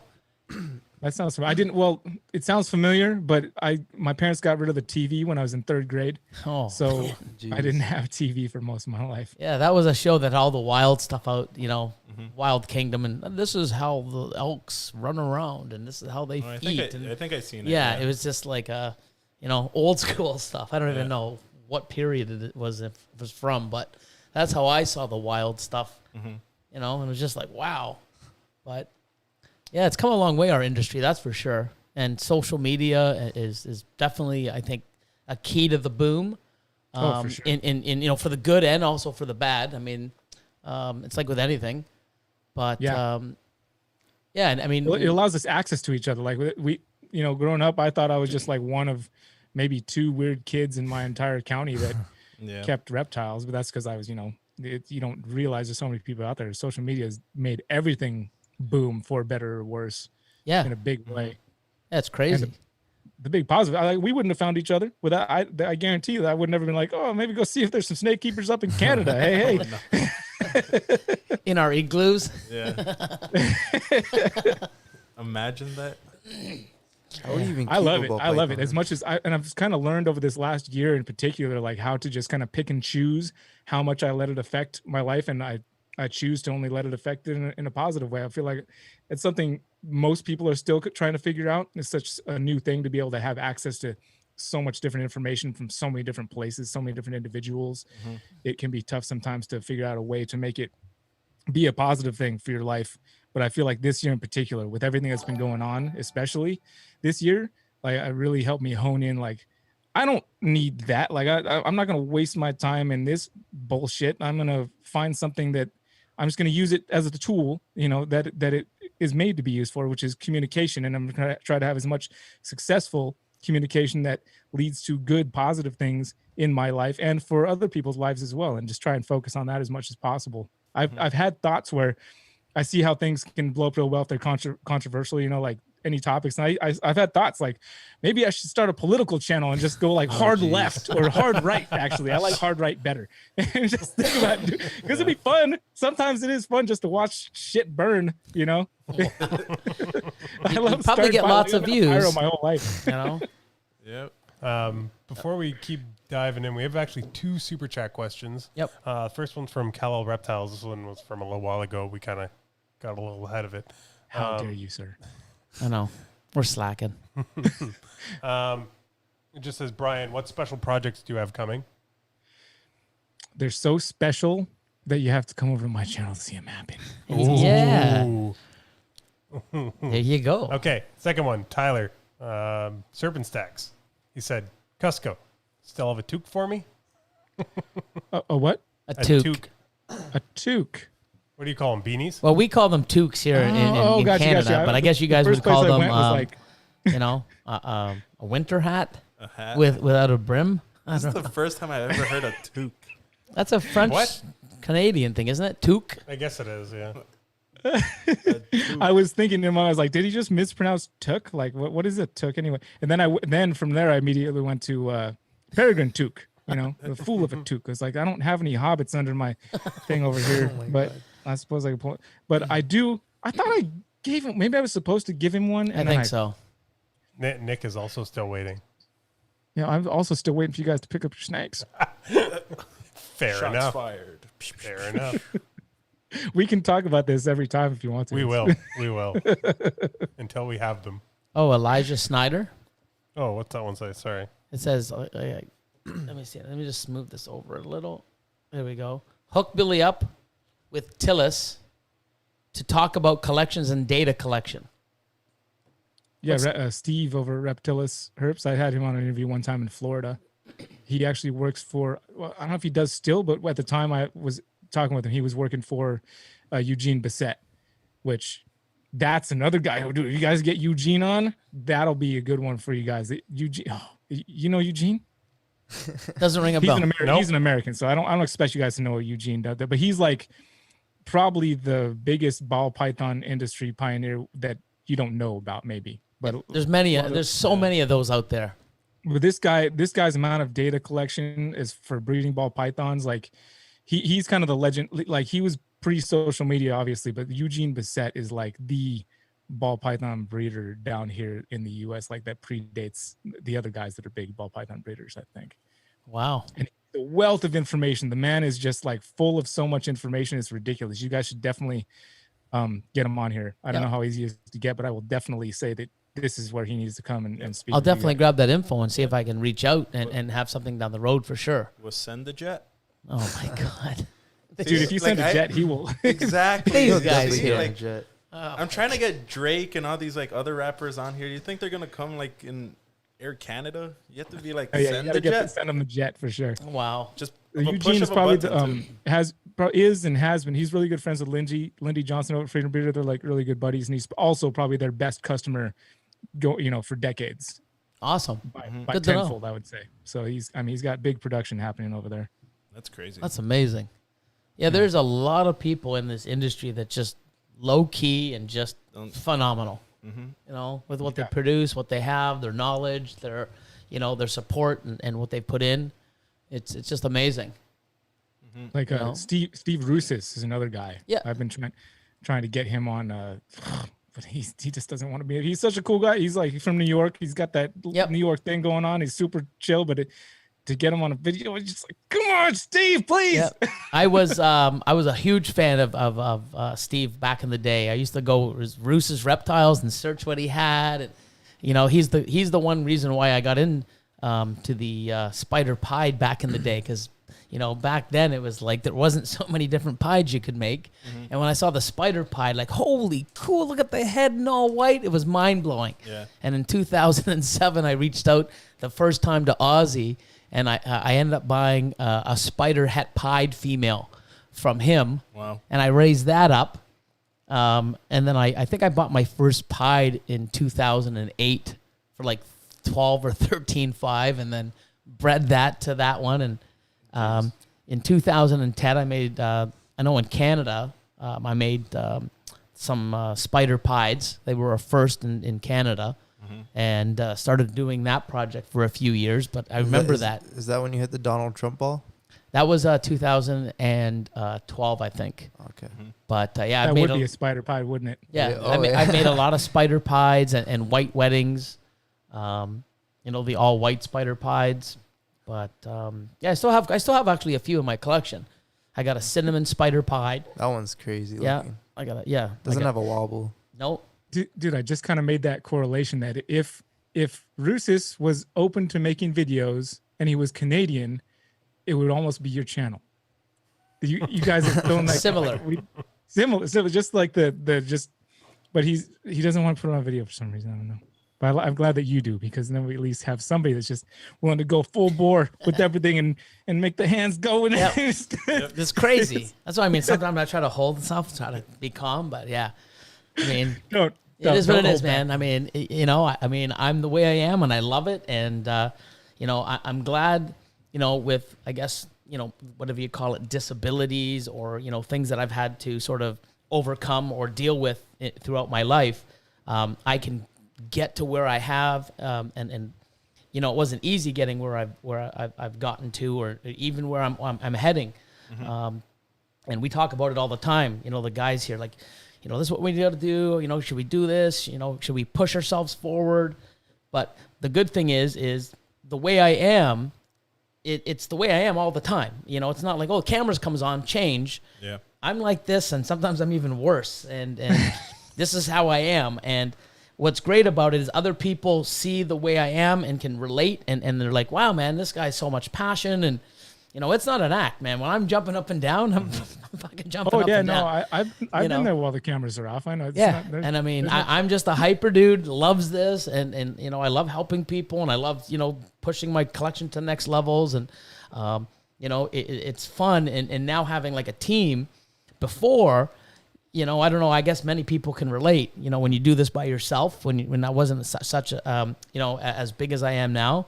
And you're like, oh my God, look at this. Wow. And you're trying to high five your girlfriend. And like, yeah, she's like, what the fuck, dude? Like, it's a snake. Yeah. No, I've been trying for 4 years and blah, blah, blah, blah. And you're super excited. And it was amazing. Now, when we do something, it's like, yeah, man, it's like we're texting each other. It's like you can celebrate with people that have the same passion and interest as you. I remember sometimes you get so happy, and I was like high-fiving the ARS rack because no one's around, dude. 40-year-old man jumping up and down high-fiving ARS rack, screaming like a girl. Like, it's so much better to do it now, and especially when we do it live on TV. Yeah. That's like, oh my God, like I'm freaking out because that's live time reaction. Well, that was like when we saw that animal today, the one that you posted up earlier. You were just like, what is that? We're freaking out. God. And I'm like, here, watch the rest of the clutch. I'm running to the sink to wash them. And oh my God. And before I'm halfway back, I'm walking back to Chris taking photos. Instead of just putting the lid on, he just runs off. He's like, watch them. Yeah. But no, I mean, I can absolutely relate because I am that lone guy right now. I mean, my county, we don't have a huge population, so I'm very much. I'll drag my wife down here, be like, come on, sit next to me. I need somebody to feed into and laugh about this stuff and get excited about it with, instead of being just me and the camera, which is what it is right now, and a lot of the other times that I'm making videos as well. It's just not much different here other than we're live, and it's my camera and the table and me. So I started dragging her down here. I mean, like, come on. sit Yeah. next to Call. me. I started dragging Sierra into the lives. If you didn't notice, Yeah. it's just like you have to come help. Yeah. I mean, it's I like what you guys got going, man. It's cool to have a team. You got a good team. Austin, please forgive me if I'm wrong about this. But I don't think we've met in person yet. No, we Or have. maybe just briefly at a show. Am I right? No, we have twice. Okay, I'm sorry. That's okay. dude. I looked a lot different. My hair was really long. Oh yeah, that's Oh, true. see, that makes all the difference in the world. I've been thinking about chopping this stuff off myself. I'm worried. Don't people do it. won't Never recognize do me it. anymore. Do it.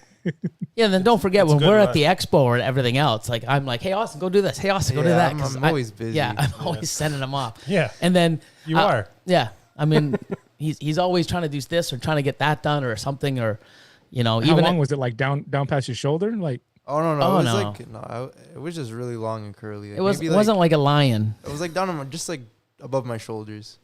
okay. Oh, Hogtown Balls. There you go. Super chat.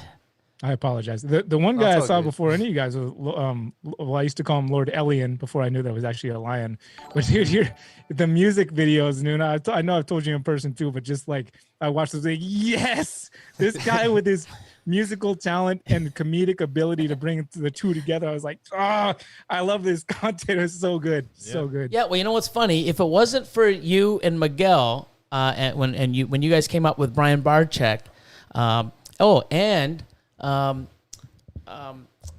was I gonna say? When you guys came up, I wouldn't even have known because you're like, hey man, where's Lord of Lion? I'm like, who? Yeah, because at that time we haven't even we didn't meet. Yeah. No, and Yeah. I mean, I only met because I'm like, who is this guy? I don't know. And then I Came to met the you. And I wasn't even as heavy into ball pythons either. Like I had No. ball pythons, but never really considered breeding it. More into chicken shawarma. Yeah, Oh, mostly chicken shawarmas and Yep. bearded dragons and chocolates. I'm pretty sure I still owe you ice cream. Yeah. Oh, Brian, we got a super chat from Ron from American Made Balls, my man. Fantastic. He was on last week, and he's asking, what is your favorite gene to work with? And don't say blue. Don't say blue. Yeah, blue gene. Well, I mean, now that you mention it, though, couldn't you imagine if there was actually a gene A out there that blue gene? introduced the color blue into ball pythons? That's like the one color we're missing. We've got red, we've got orange, we've got yellow. There's some greenish out there, and there's definitely purple, but we don't have blue, really, right? Yeah, Do we not? Not yet. Not yet. No I don't blue think. yet. I don't know. You never know.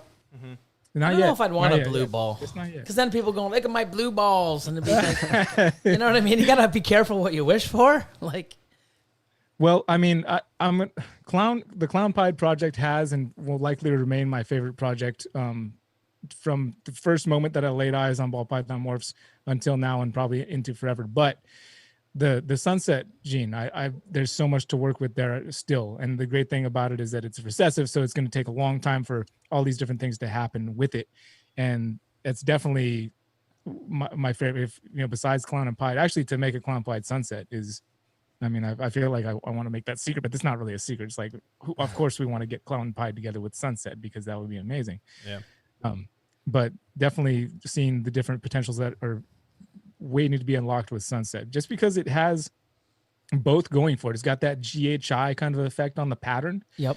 One thing, and then obviously introducing that kind of deep red that nothing else had introduced yet. That still you have to try and find ways to unlock and enhance. Like with your enhancer, I think would be a big thing to introduce into Sunset to really open up its potential. But yeah, Sunset for sure, just because of how much potential is still there with it and how powerful it is being a pattern and color enhancing mutation. We have Creation. another super chat from PD's Reptiles. Oh, I know, Phil. Yep. We all know Phil. What's up, Phil? And what is your favorite ice cream? Oh, You know what? Now, you know what? Why would you put that? Because now I'm craving ice cream. it's because I mentioned that I owed Brian ice cream. Oh, really? Oh. Way to go. So you started it? Yeah, it was my fault. It was 100% my fault. Chris, I should hook you up with some of the folks that I owe ice cream, because there's been plenty of people that I stay at their house, even if I didn't know them yet, and I just happen to be staying at their house. If they have ice cream in their freezer, Oh yeah. next morning it somehow disappears. I don't know what happens. But favorite, I can tell you it's tough because it depends on the mood I'm in. I'm a big fan of either most Haagen-Dazs and most Ben and Jerry's flavors. I can tell you the one which here's what's going to be easier to tell you is the flavor that drives me away is it's actually a Haagen-Dazs flavor, and it's this matcha green tea ice cream. Oh, I wouldn't even attempt it. Dude, I I've tried. tr- I I've will tried give it. any ice cream a chance. I've even eaten garlic ice cream at this point. Oh, yeah, disgusting. Have you ever tried red bean ice cream?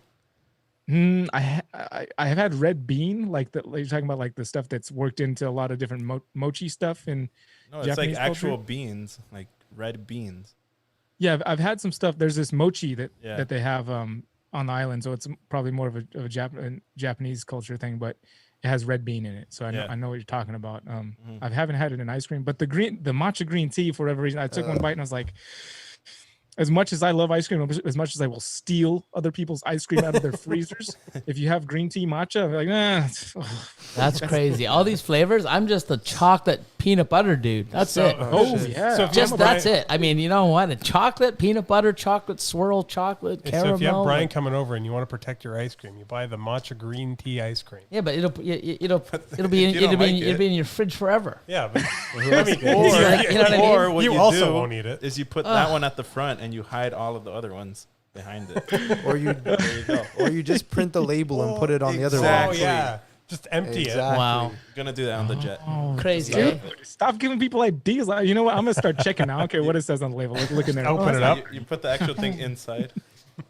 Okay, so we got a bunch of so what I do on Patreon, I give sort of like a thing for the podcast, people that can ask questions, and I go through, you know, there's usually 15 or 20 or so, and I actually just pick, you know, 6, 7, and Cool. That's what Clint was. I joined Clint on his live stream while we were in Utah, and he was doing something like that as well. He had super chat questions and then questions from Patreon. yeah. Pretty cool. So here's one here. Let's see. So this is from Morphed Ambitions. So Morphed did they ask this Ambitions. during the thing, or did they ask it like before? No, they because asked it knew- before. Yeah. Prior. So I basically say Thursday, I put it up for 2-3 days, you know, ask questions for this, and then I get to choose. Sorry, that's why I was harassing you if you were going to be on, Brian. Fair enough. Fair enough. Yeah. So we could have said, hey, ask Brian Cusco. But, you know, Yeah. it's just more in general. But here's one by Morphed Ambitions. How do you go about choosing a project? And then here's a good one, you know, good little part of it, and stay with it. Because I find a lot of people start something and then They just you know, quit. quit. Is it market influenced or just wanting to see how some genes play out when they are mixed? It's definitely not market influence. If it was market influence, I'd be chasing on Kabelka's coattails the whole time, most likely, because let's not deny that Justin has a huge influence on the market with the things he produces. 100%. That happens all the time. We see it all the time. He produces the magma and the whole magma project. All of a sudden, Red Stripe was like, "Oh, can't find them anymore." So Spot nose, same Spot thing. nose Happened with years Batman a couple prior. years ago, and yeah. Spot Yeah. Nose, right. Leopard And and so- the clown years before that. Right. So I definitely don't follow market. It's more just what the second part of the question, more like what I like and what I want to see happen. And that's been true from, like I said, the Clown Pied is my favorite project. It has been since the beginning, and it still is, and it seems to be holding strong. It's easy for it too, because I mean, a Clown Pied is kind of undeniable, I guess. But when I first saw that snake, that was the third ball python I got when I first moved back from the island, got back into the snake keeping hobby, and decided I wanted to breed ball pythons. That was the third snake. The first one was a hypo pinstripe male. So obviously, I didn't know I didn't think I was going to breed at that point yet. Or as everybody knows, you don't get a male first if you're deciding you want to breed. And then the second was a coral glow that caught my eye, and I just happened to be lucky and find a female, even though it was still pretty high Pricey, priced yeah. at the time. But the third snake was a clown pie, and it was strictly based on the way it looked. I just looked, I was like, oh my God, that is one of the most beautiful snakes I've ever seen in my life. And I actually just got to see this week the father of that snake, because I got it from the Sutherlands over at TSK. Yes, I was gonna say that's where my mail comes from.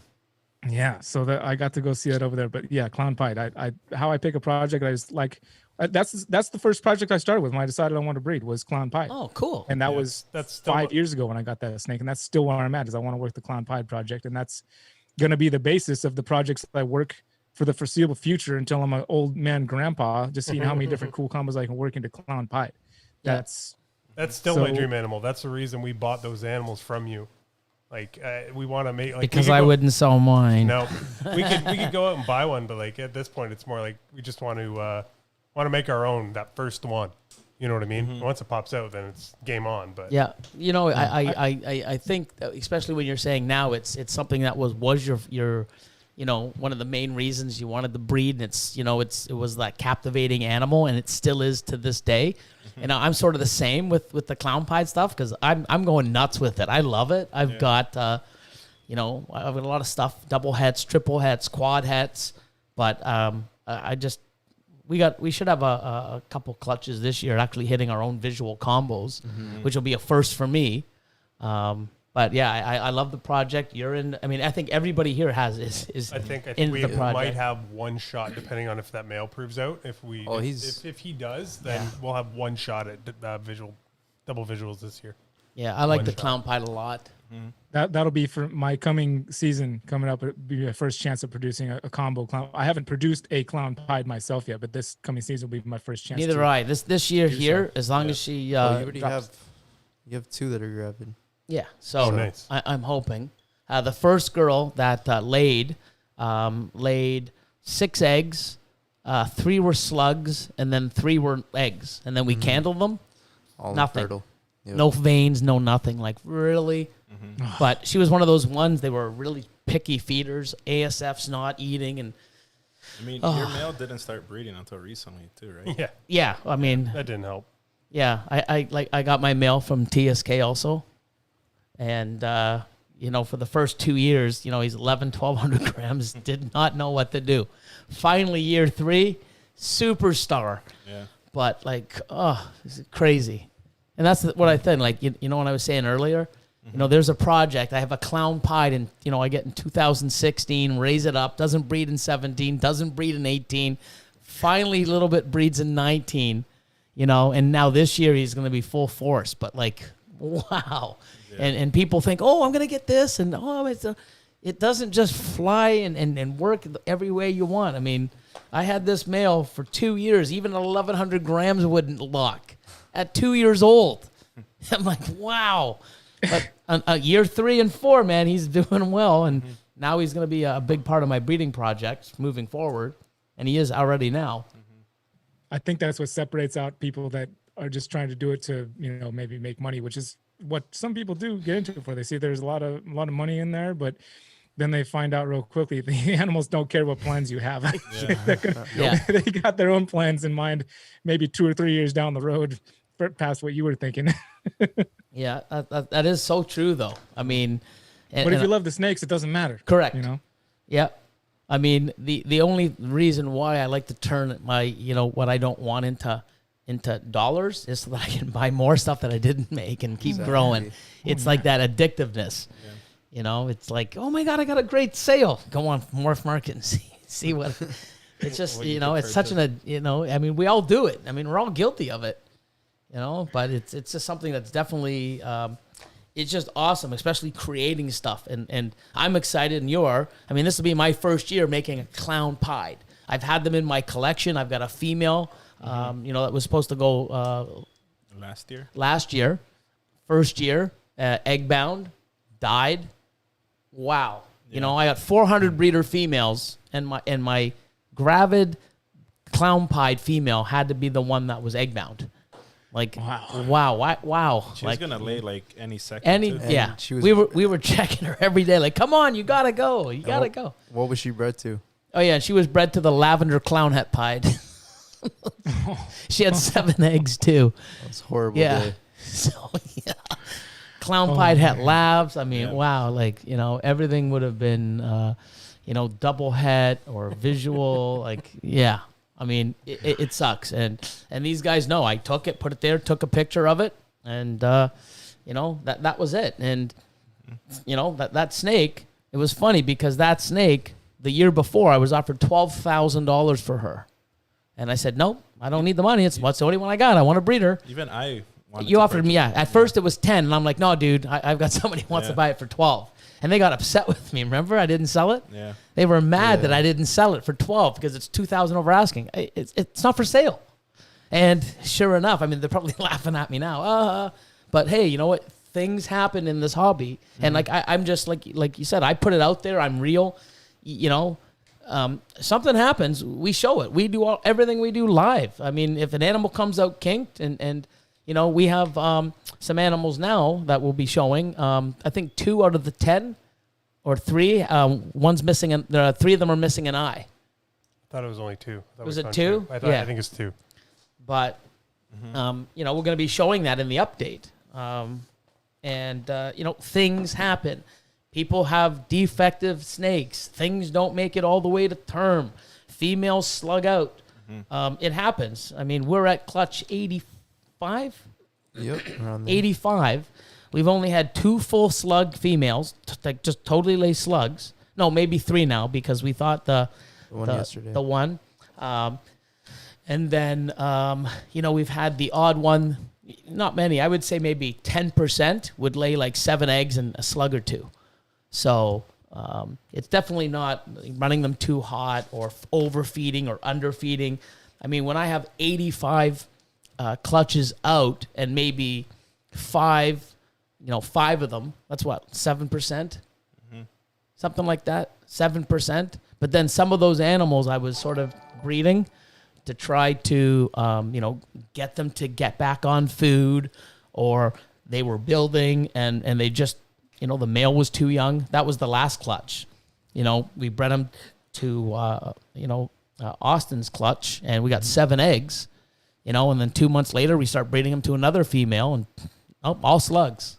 So too young of a male, maybe he used all of his mojo for Austin's and not for mine.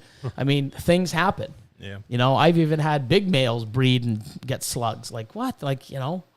So A lot of factors at play. There's a lot of factors at play, and there's so many things that can happen. But I'm excited. I'm excited to keep hitting new things, and that's what's great too. You actually when I hit a clown pied, I don't know if I want a combo clown pied male or a female. It's like I want both, and then That's just good though, because as soon as you hit one, it doesn't matter. You're just like, got it. Yeah. So we got another super chat from Ricky Faria, and he says, "Are you making more leopard monsoons?" This year, I'm not. So with all the monsoon stuff that I believe I have, I know I have it in my collection. I got quite a bit of it. We think we can sort of isolate which are going to prove and which aren't. Problem is trying to prove it. And this year, instead of saying, I'm pretty sure this is, and I'm pretty sure this is, let's do it, I want to know what's in my collection. So it's not a race to make them. It's sort of now understanding. So what I know is 100% het is going to these animals that I'm assuming are going to prove out. And if I do hit, now I know what it is. And now the next few years, I can, concentrate on knowing what to put to these because they are 100% and what isn't. And I'm just going to play around with it. But so you had it pop up without really knowing it was in your collection. Isn't that what kind of happened? Yes. So yeah, just to get into that really quick, 2010, I bought a clutch. I bought a breeder male, okay, from Tom Baker. And he was the very world's first in 2007. So if you look in, I think it's Kevin's book under Pastel Crystal, you see the male that I purchased. So it was a world's first in 2007. I bought it as a proven breeder in 2010. The same year that Dave Green bought his 2 hatchlings from the same gentleman. Okay, bought 2 hatchlings. He bred it in 13, hit something, bred it again in 14, knew it was recessive, mentioned it back to Tom, and Tom's like, wow, that's crazy. So they obviously tried to reproduce that before he passed away and never could. Neither could anybody else that bought his lineage, probably because I have the very first known to man het Monsoon from 2007. So my male is probably the father of Dave's founding stock. Coincidence? No, it probably could. But in 2011, 2012, I'd say it's not a coincidence. Yeah, it's pretty good, right? And then 2011, 12, and 13, I'm just making crystals and super specials, and 2014 with the banana going sour, and everybody's like, oh, recession. Everyone's like, So when it started popping back up, especially here in Canada, when you guys sort of had a little bit of a slowdown in the ball python market, we have a really big slowdown because our market's already slower as it is. So I think 14 or 15, I'm like, okay, let's start, making some stuff. But I didn't want to make any crystals or super specials anymore because to me it was a dead end. You can only make like a pastel crystal and a crystal, and there's a few other crystals. They're amazing, but you can't really do anything else with it. You can't keep stacking genes because, and especially with the super special. Yeah, so I'm like, you know what? I've raised these animals up. Let me put in 2016, I think I put a Lemon Blast special to a Pastel Spot Nose special. And I wanted to make all these cool, crazy super specials. Well, super specials are beautiful. They're a nice thing with a nice orange stripe. They're beautiful. You add pastel, it takes that beauty away and fades it out. You add pinstripe, it really takes it apart. And you have a Lemon Blast, because I have these Lemon Blast super specials, and it whites out the head, takes all the pattern away. It's like a Lucy. And then I'm like, wow, what is this? Yeah. So I had all these white snakes, and I figured, Jesus, they've got to be a super special something. It's the only way, the only thing they could be. And I'm like, well, that's a super special. That's a pastel super special. I think that's a Lemon Blast super special. I think that's a Spot Nose pastel. I don't know. But the more genes were in it, the whiter the snake got. And I'm like, I'll never make this again. And I'm like, screw it. And then all the other people that bought into the project, they were making the crystals and making those $500, $600, $700 snakes. But I wanted to, been there, done that. I'm moving to, a different part of my, with my collection, a different area and more, stuff that I haven't done, sort of, newer stuff and different things. And I like the special gene. I mean, I got special pieds. I started doing that. I tried to get it into clown a few years, and they just didn't go. But I ended up putting it into I have so many 3, 4 gene, 5 gene, combo. I have crystal pieds. I've got, I got a lot of stuff. It's all special. The banana GHI special. NG. Yeah, that one's crazy. I've got a lot of cool stuff, and I know it's Monsoon. But it wasn't until, Brad from Prodigious, he came over and says, dude, I think you got Monsoon in your collection. I'm like, I don't know how. And he told me the backstory, and I'm like, dude, you know how crazy that sounds? And then he's like, what did you produce? Did you ever put any of the lineage back? And I'm like, no, man, I didn't. And then he's like, you had to. And I'm like, you know what? I did. Actually, I had 2 clutches in 2016. You got them? I'm like, actually, yeah, they're females. Here they are. They were put at the bottom of the rack. They were just fed. I haven't bred them. Nothing. He runs and gets a black light, puts them on, and it's like, oh my God, that's Monsoon. And Austin's like, no, you know what? That's probably spot nose pinstripe, because you know how spot nose pinstripe and so it was visual Monsoon. Visual, It's all white. It was all white. Visual Monsoon. And didn't you almost sell that snake at an expo? Oh yeah, I almost sold it. Yeah. But here's the funny thing too. Super cheap. Here's the funny thing too, and I have records of it. I won't mention the breeder because he's probably kicking himself too, and I would as well. Oh yeah. But I actually, hey man, this was back in 15 or 16. Hey man, do you have any special stuff? I want to get into it for other projects. And I'm like, yeah, I got this proven breeder here, and I got the pastel proven breeder special, and I have, I think I gave him a list of 3 or 4 proven breeders.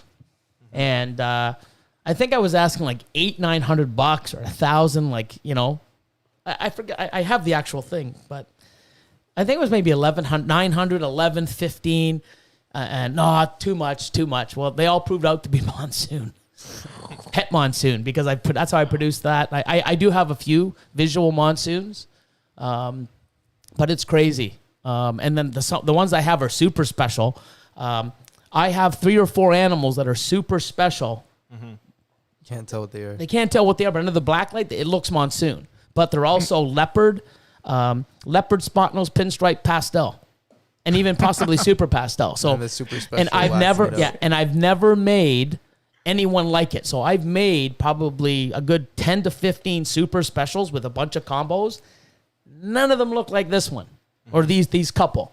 And you can actually see it under the black light. I'm pretty sure it's like a pin leopard Monsoon super special. But until Nice, man. Yeah, so I'm just proving it out. But it's just crazy. And I say this to people. It's not how much you spend on an animal. It's not what you have. It's what you do with it. Mm-hmm. Here's the guy that had Monsoon, Het Monsoon. I probably have, what did we get, 107 animals? Somewhere around. Yeah, so over the last 10 years, I have 107 animals in my collection. Most of them are breeding size or proven breeders already that are minimum 50% Het Monsoon. And it's just because I hold stuff back. And more people that look at it, it's like, oh, dude, that's going to prove. Oh, my God. And like I said, I mean, I'm just trying to create and see where I'm going. This year, I'm just going to make Monsoon and try to prove it out. And then it's like, okay, this is Monsoon. That's Monsoon. Let's do this. Mm-hmm. And then just create from here. I'm in no rush to start pounding out Monsoons. Most of them are going to stay in my collection, some of these crazy combos. But it gives me something to push. Definitely something you'd have to finesse, I imagine, because Monsoon is such an intense pattern-changing gene. It's like granite Burmese python, right? Yeah. It's such a... It does so much. It's like, what do you add to it to... excuse me, what do you add to it to make it better? Yeah. It's got to be tough. You have to really be selective about what you throw to it. Yeah. Well, right now, I mean, we have a chance of like super asphalt, super enchy, lavender Monsoons. I mean, for me to hit those are going to be, you know, I mean, but I can do it. What are the odds? Like 1 in 256? I don't know, but I mean, I could possibly do it. Oh, 100%. Oh, actually, it's probably less because the allelic. Oh, yeah, because it is allelic. But then the super, double super, I can actually do triple supers. There's going to be a lot of Billy dances this year. It's going to be crazy. This year, too, from what I'm almost 100% from tracking back everything. I have a leopard clown double Het Monsoon clowns. No, leopard clown double Het Monsoon ghosts. Mm-hmm. They should breed next year. Mm-hmm. I should have a Monsoon clown this year, clutch, hopefully later in the year. Between Chris's girl and a few of mine, next year I should have 3, if not 4. Monsoon pied combos with leopard, and I mean, like I have a good variety of it. I want to take it to where I'm going to create with it. Like I love what it does. I love some of the thing, but if we can enhance the color and take it away, and you know, I want to change the pattern. But what happened with enhancer? Wait, is that something? I mean, that's something you proved out in your. Oh no. So enhancer I bought. So you bought that? Oh, okay. Yeah, back in the That day. was a project that somebody else proved out. Regis Co. Yes, Regis Co. from Montreal or from Quebec. They ended up getting a wild caught, proving it out. It looked a little different. They did a bunch of things with it. You know, some people came up. I know Kevin McCurley was up, I think, in 2013 or 14 at the CRBE. Took a look at it as well, going, yeah, you know, it looks a little different than Desert Ghost. And I just sort of bought into it, and you know, because they just sort of dismembered, you know, the partnership. They just got out. I'm not really sure what the reason behind it was, but you know, I bought a bit of the collection. Some other people did, and then I started grabbing it and working with it and seeing that it was different than some of the DG stuff that I've seen. And then now that I have DG stuff and I have enhancer stuff, I'm noticing differences. Big time. And you know, if I want, I can put them together. I know some people have, and they're calling them enhancer/desert ghosts. So they're one or the other. Nothing wrong with that. But if I can have something that I think is cleaner and richer, and I see these subtle differences, but to me, you know, it almost brings me back to where it was like the what's that? Geez. You got a super chat from Atypical Origins. Yeah. He says, "Why are some viewers so petty? If you don't like it, don't watch it. Hashtag his channel, his content." Why? What's going on? Am I talking too much? No. There's like a little like beef going on in the comment section. Somebody's just whining because they think they have to super chat to get a question answered. That's all. Oh, okay. Sorry. I mean, We're just talking. trying to do that. I still got a bunch of Patreon people through. So, anyways, we'll move on. I don't know. It is what it is. It's, I mean, whether you agree with it or not, money equals speech, and corporations are people. It's just good call. I like that. Yeah. Sorry. Yeah. No, I mean, to me, with it, you know, back in the day when I had freeway, I was starting to produce it. I was calling guys in the U.S. and like, you know what, Billy, it's the same as highway. There's so much of it here. You know, I don't really want to get into it. And I'm like, no, it's different. And they're like, Okay, so I kept plugging away and making more stuff, holding it back, crisscrossing it and saying, hey, look at this. Look at the freeway. It's different. Oh, yeah, it's richer. Look at my adults. Look at the supers. Look at this. And, you know, now after all that work, I didn't give up and I didn't say, oh, you know what, nobody wants it. I still loved it, so I moved and worked with it. And guess what? I'm right. And I have this feeling with the DG stuff and the enhancer. It's very close, but I do see a lot of different stuff. I have Lemon Blast Desert Ghost and I have Lemon Blast Enhancers side by side. They don't look the same. Have you done Desert Ghost to Enhancer? I haven't, but Regisco did in 2011-12, and 3 different colored animals came out. Yeah. An Enhancer, a Desert Ghost, and the combination of the 2. All 3 look different, but they're the same, right? So it's like a recessive allelic trait then. Correct. Yeah. They are different traits, just allelic. Yeah, but that was, I don't know how many other people have done it, but from the pictures I've seen, you can see the Bellline Desert Ghost, you know, is more of that silvery, darker, you know, with the darker blacks. Nice blacks. And then the Enhancer, which is creamier, lighter, more blushing. More yellowish, and then the one in the middle was like almost, you know, it wasn't the Bellline Desert Ghost. It was a little bit more brighter. But when you put the 3 of them together, Enhancer, the combo, or the hybrid, and then the DG, all 3 of them looked different. So I'm just going to sit there and work and say, hey, guys, after 5 years, look at what I've made. I've got DG pieds. I've got Enhancer pieds. When look at them. Look how they look now. Look how they look later. You know, you can't just say they're the same without any type of research. You know, what are you comparing it to? The 5 or 6 enhancer combos made in the world?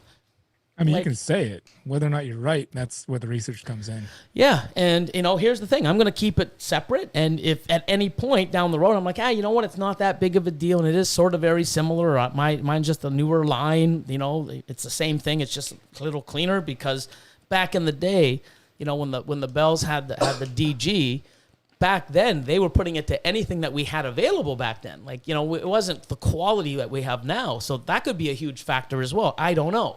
But if I can keep other folks something, I'd love to get on the podcast, man. The Bells. Yep. Oh yeah, for sure. Oh yeah, the Bells, the Sutherlands. I mean, oh my God. I mean, you could sit here forever. Yeah. You know, but yeah, we'll get off that. I mean, to me, I have both. I love them both. But if I can have something, that's what we do. We want to make things cleaner and brighter and you know, if we can have something, you know, be and work with it and actually have a better animal, because that's what we're trying to do, make better quality animals. If it does that, great. And if it doesn't, I'll just combine them together and we just call them all Desert Ghost or Enhancers or whatever people want to call the things. And wow, I still got sick animals. Do you have any hypo enhancer double visual action over there? No, not yet. This year, not pied. I mean, I do have a chance of enhancer pied. What else? Enhancer clown, maybe. Oh, more enhancer clowns. Yeah, later clown. More enhancer clown. Leopard enhancer clown. Pastel enhancer clown. Enhancer G-stripes more. Pastel. Oh, a lot of enhancer G-stripes. Yeah, a lot of enhancer G-stripe combos. Heck clown and a few other things. But let's get on to another question. I'll come back to a few. So here... I'd like to go to whoever. I'm not getting to see the chat here, but whoever was in the chat that had a question. If you got a question for me personally, like I'm super easy to get a hold of on either Instagram or like just a comment on my YouTube channel. If anybody ever has a question for me, like I make a point of trying to answer the question no matter what the question is. So if anybody out there ever has a question for me, you can reach out to me any time of year, day, and if I see it, I will answer your question. I promise you that. That's awesome. Okay, here's one here. This one here is from Full Throttle Reptiles. How do you come up with your pairings each year, and how do you keep up with it? Spreadsheet, etc., etc. I don't have that many pairings that I need to have a spreadsheet. I know every single one of my animals here. I don't have the whole ton of animals. Like I said, I know Alyssa, but I don't have enough to warrant a spreadsheet yet. I would like to put it down. I do keep track of all my pairings and what has been paired. And and I just kind of have it in my head what my plans are for the future, because I have such a limited amount of projects, because I know that I have a limited amount of space here in California. It's not exactly cost effective to get a lot of space. 100%. Luckily, we're not in like San Francisco or LA, so we do have access to some space. I do have a whole dedicated snake room at least, and I'm looking to expand in the future. Nice. But for now, I don't need to track it too much. It's all in my head right now as far as what my plans are for the future and pairings, because I literally this season I produced, what was it, four clutches this season. So that's not a whole lot to keep track of. But I use an app called Reptile Scan that I plug in all my pairings to, and keeps track of what the clutches are and what the pairing was going back in the year. But as far as going forward, I don't have actual spreadsheets, but that is something I'll plan on doing in the future. Once it gets a little more complicated, I'm trying to figure out what to plug together. But to be completely honest, I've got my future pairings for like 10 years in your head. Yeah, we all do, man. Yeah. But those are gonna change a lot when you see what comes out. Yeah. Right. I just haven't gotten that far along yet in the projects 100%. where it's like, oh, I need to change this, especially since I'm working in mostly multiple recessive projects. It's such a long process. Like some things I want to produce, I know I won't be producing until like I have grandkids. Like I already know that I've prepared myself. Like maybe when I have grandkids, I'll produce this thing that I've imagined in my head that I'm going to produce. Hopefully, my grandkids will get to see it. That's You what gotta hold on to that dream. Yeah, no kidding. Yeah, we use spreadsheets for now. I got something in the works, but I mean, right now we're using spreadsheets, and everything's sort of, we have the female, and then we have the male on her tub in the sleeve, in the little pocket at the front of her tub. So we always know the pairing, and then everything that comes out, we do a spreadsheet. I do like using Google Sheets when it comes to making spreadsheets of some kind. Yep. Google Sheets are great because you can access them from your phone or wherever. It's all saved on their servers, so it's kind of a cool thing. Yep. Now, how do you come up with your pairings? It's just, I mean, I know myself, it changes. I mean, I use the market to look to see what's out there, because if it's flooded, I don't want to be a part of that. I want to go in a different direction. I break up my collection, sort of like a stock portfolio. You don't put everything into, penny stocks, or you're going to get nowhere. You don't put anything into high risk, or you could lose your shirt. You want to sort of diversify it. There's things that I make that I'm like, you know what? I need more of these. Because I know at my level, and I'm sure other people too, even yourself, I know when you made sunset stuff, you could have sold 30 of them, but you only made 3 or 2. Like there's always a market. There's always stuff out there. But I don't want to be that person going, oh, hey, I could sell 30. Let me make 40. I don't want to make 30. I'll try to make 15 and make combos, because I'd rather have 40 people fight over 15 than, over. And plus I want to put them in my collection. I don't put anything really together to sort of say, oh, I got to have this because I want to sell it all. I want to have something in there that I want to achieve or produce. And even stuff for the future. There's a bunch of stuff where Austin's like, oh man, you know what? You got this. Let's do this. I'm like, yeah, but I'm sort of doing that, but I want this to make this because in 3 years from now I need them. He's like, oh, dude, really? I'm like, yeah. I mean, we fight sometimes. It's like, no. I'm like, no, I want to make triple hets. Like, dude, you have enough. I'm like, you can never have enough. And, he wants to make cool combos. We can make this clown and this and 100% at pied. I'm like, yeah, but in 5 years we can make this. And, I mean, it's even Elion. Elion had an animal at the facility. And now she's starting to build. And some of the animals that he wanted to put to, they're done for the year, man. They're back on food, or trying to get them back on food. They're done. Oh, yeah. And I'm like, I don't know, dude. And then, what is it? Oh, we can do this. No, it has lesser. We can't put it into pied, blah, blah, blah, blah. And it's like, I think 4 days. And we're like, he's like, I'll just take it home and do it with my own. Yeah, I mean, it's not easy. But I do think if you look at the market and you see, like say pastel clowns, I'll just throw it out there. If you go there now and there's 50 people selling pastel clowns right now, don't make one. Why would you want to make a pastel clown? Try to put yourself in a position to make stuff that, one, you want to keep. A good rule of thumb to me is where it's gotten me is try to make the stuff that you can't buy.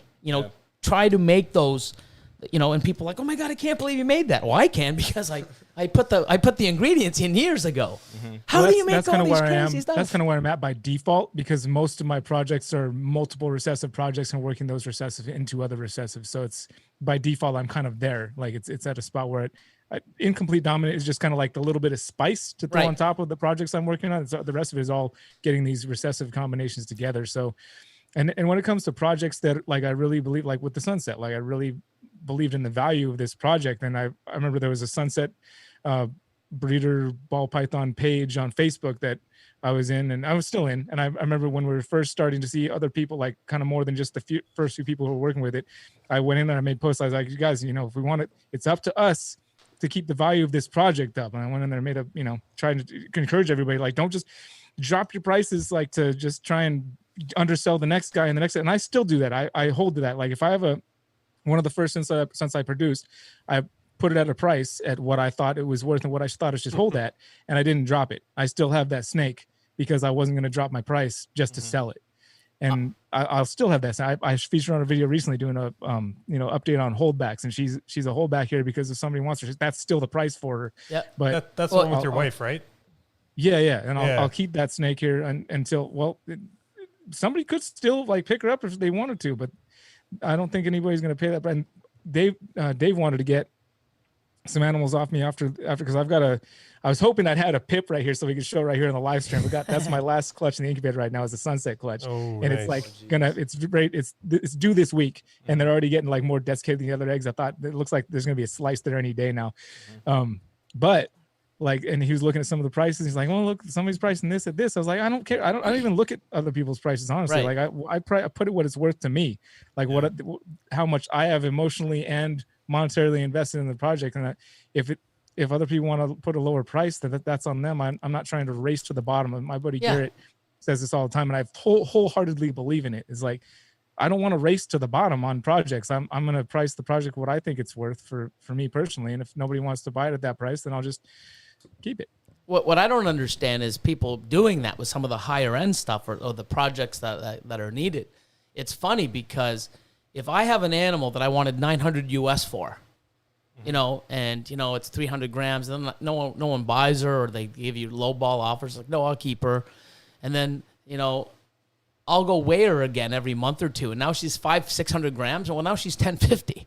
Like she went up 150 grams, but it was $900 4 months ago. Yeah, but she's 300 grams bigger now. You know what I mean? If she's here for, until 900 grams, she's going to be 1250, 1300. And if she's 1300 grams, she ain't going to be for sale until after I get a clutch from her.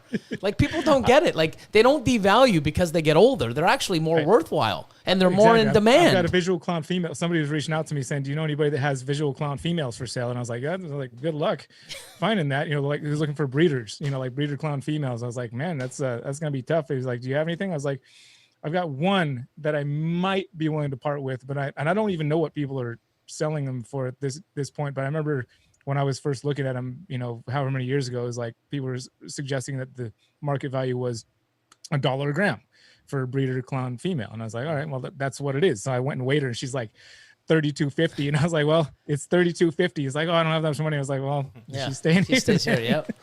I mean, I get a lot of people, looking, and I mean, if you can find a breeder clown female for $2K, grab it and smile giving the person that money. Like, the amount of people out there that want clowns, the amount of people, the supply is not there for the demand. And if you breed the right male to that animal, and I've done it, I said it many times. There was an animal I wanted from Aussie, 65 or 7,500. I'm like, humming and hawing. You know what? Hey, Aussie, will you take, $500 less? He's like, dude, it already sold. I'm like, damn, that $500 I tried to put and save cost me probably $20,000 over the last 2 years of what I would have, what I could have made, and where my collection would be. I'd be like, damn, for $500. Yeah. I bought an animal off of Aussie the other day. I bought a couple months ago. Super Orange Dream, Ultramel Yellow Belly. You're welcome. How much? Yeah. He said, wow, look at this. I'm like, what? Cool. Super Orange Dream, Ultramel Yellow Belly. Cool. Hey, Oz, how you doing? Hey, not bad, bud. What's going on? Not much. How much for this? $55. Here you go. Give me your PayPal. Done. Like, I'm not arguing, because if I said, hey, will you take 5? It would have been sold by the time he got back to me. Right. I mean, you know, but the thing is now that animal, I mean, even if it was $2,000 overpriced, the animals I'm going to put to that, I that in an egg or two.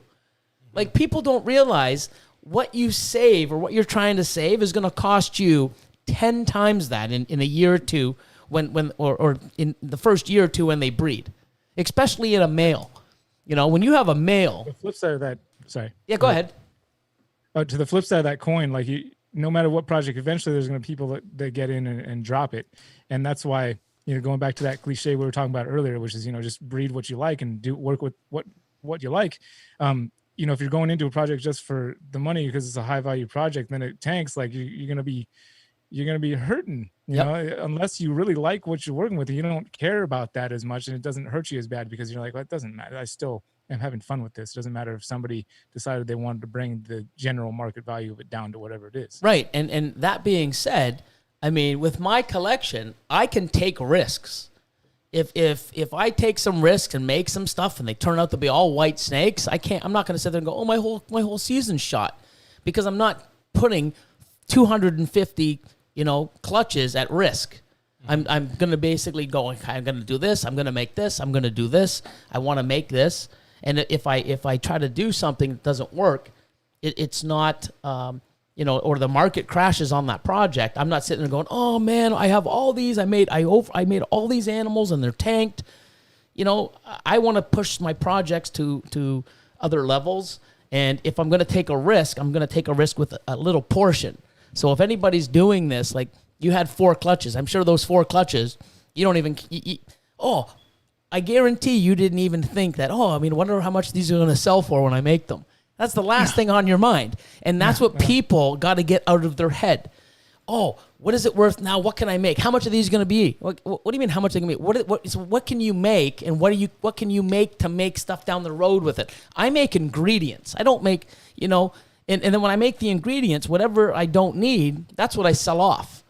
You know? So I try to make 1 clutch a year that I know has snakes that the average person that's wanting to keep ball python, who is not the average person, but the person who has the average amount of money to, you know, that's not looking to buy into high pay your bills. Just wants a pet, just wants a cool pet to keep that maybe comes from us, because fortunately we have people that just want to get snakes from us just because they're snakes that we produce. Yep. So I always make a point to make at least 1 clutch a year that has snakes like that people don't have to worry about breaking their bank, or that they're not making, you know, investment into an animal. They just want to have a cool pet they can have. But with that being said, when you do 200 plus clutches, you get a lot of stuff that you miss, and you know, that's there. When you have a smaller collection like yourself, or you're having a smaller breeding season, you need the one because, you know, those other ones are probably double, triple hets or something that you need. And if you hit those odds, you're not selling any.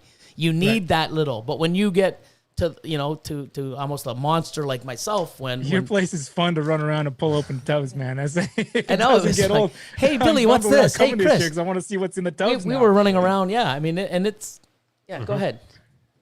Yeah, so, no, that's I'm missing this year because your place is a blast to go. Like there's always something hatching out, and there's always something new in the tubs. It was fun. Everybody was vlogging, and everyone's doing their own thing, and we were like, you know, watching Brian mess with Dave was I think my favorite part. I think the best one. I think you even filmed. I don't know what it was. Dave was filming or doing an interview with me, and you were up there like humping the racks or something, or was that me? I don't know. It was. It was him. I don't remember which one of us started it, but we both started doing it. Yeah. It was I caught it all on It was so good. Wow. It was so good. But that's the fun of this, man. I mean, it's awesome. Yeah, it's always a fun time over there, man. Thank you for providing a place like that to come out to. It made it so much more fun to have a place like that to just land and be like, oh, we're going to go to Billy's and we're going to have some fun. And now I know I can expect it. Like if I land in Toronto, I know we're heading to your place and we're going to be having some fun, getting some pizza, running across the street to get ice cream or whatever. Yeah, that was weird. You went to get ice cream at what, 1 a.m? Was it 1 or 2? Where'd you find ice cream that was like near the facility? I don't think he. no, you went after, yeah. Yeah, he went after, yeah. Oh. Yeah, we're gonna Uber it or something, and then no one would. You know, everyone's like, "You want a what? Want to Uber some ice cream?" And like, we were trying to get him some churro ice cream from the Mexican place across the street, but it wasn't open. Yeah. And he even put it on his vlog, and he got really mad at me. I don't even think they serve it. It was a limited time thing. Oh, okay. Yeah. Crazy. Oh, Okay, man, I'm back to getting a hot couple just thinking questions. about that ice cream. Look I'm gonna at start them. stripping here. Okay, here's another one. This is a pretty good question. This is from Black Candy Royals. I've seen a forum debate that stipulated clutch sizes in females is determined by age and length of the females, and opposition suggests that's not true, and it's down to how well they were fed. More food equals more eggs. What would you say is right in your experience, and how do you get to the 10+ egg clutches? I wish I could say I have a ton of experience with like using especially an ultrasound to really nail down like what it looks like, and enough years doing that to really answer that question. The person that I would want to ask that question to is going to be Eugene Bissett, because the amount of data that he's kept is unparalleled to anybody else at Raised Ball Python. Eugene Bissett has the ultimate answer to that question. That being said, food obviously has something to do with production, and I don't know whether or not, but I would imagine that the amount of ovaries and follicles that are produced, an animal produces a certain amount of follicles, and whether or not they produce more follicles based on how much they're fed is a really good question. I'd say definitely having access to the energy through food is going to allow that animal to make those follicles actually go through ovulation, and knowing that they have the support, energy-wise, to support as many eggs as possible. And also the other side of that definitely makes sense. Age and length and girth, like the size of the animal, that's more space for more eggs. An 1,100 gram female or 1,200 gram female at the very low end of because 1,200 gram females can produce clutches, as you guys I'm sure well know. Yep. That snake, there's no way that snake's going to have 16 eggs. There's just no way. Right. There's not enough space. I think it's sort of a loaded question because, obviously, you have an 1,800 gram female first year that is, so big. She can't fit a clutch of 12 or 13. I mean, it's just impossible. Right. So the length definitely has. The length does, but now food, people, it drives me nuts. Oh, boom, boom, boom. They're power feeding their females. You can slug out a female and stress them out and fuck around with the hormone levels of that female, depending where she's at in her. That's a really good point. Yeah, in her building. So if and a lot of people go, oh, there's so many things that can trigger the hormones in the female during the process of building, that you overfeed, you underfeed, you stress them out. There's the temperature. There's so many things at a certain point. I don't know when. That's something we got to talk to Eugene about. I mean, if you move a female the very first 2-3 weeks of building, you can probably get a clutch. You move her at probably 3 months or 2 months in, and then move her and stress her out, that would probably give you slugs or for them to reabsorb. There's got to be, some sort of, but I know that many people say, oh, I moved my collection and, half of them reabsorbed, or, oh, I got a bunch of slugs. But people don't realize power feeding and underfeeding are stressors too, that screw up with slugs and not giving you viable clutches as well. One of my favorite feeding techniques that I know, I haven't tried it myself yet. I don't even know if he still does it, but I know he did for a long time with lots of success, is Vin Russo will feed his, specifically ball pythons, because Vin works with a lot of boas, of course, but he works with ball pythons as well. He's got the Russo, the Het Russo. He feeds them as much as they want to eat from like September until January, and then doesn't feed them the rest of the year, which the idea is to follow their cycle in the wild, where they got the wet season, the monsoon season, where they're able to eat. And constantly, my understanding is he's had a ton of success with that technique. Yeah, it makes sense. I mean, and people will sit there and it's like, hi, I had a lady, a customer actually call me. It's like, hey, I fed my my animal and it looks like it wanted more. It looks like it wanted more. Should I? And I'm just like, you know what? I mean, if it was especially for breeding, it was just a pet. I'm like, you know what? Feed it consistently once a week, But there are animals that you can sit there, especially during breeding season. You can feed them whatever they could eat whatever you throw at them. Yeah. But is it good for them? I mean, I don't think so. I mean, that's where reading your animals well comes into play, and it's not something that's easily done. You spend years watching these snakes and kind of knowing what they're doing. There's no right answer, man, because some animals you power feed. They thrive. Some of them you power feed. They go on hunger strikes. you sort of just got to know your animal. To add to that too, though, I've also heard people saying that it's partially genetic.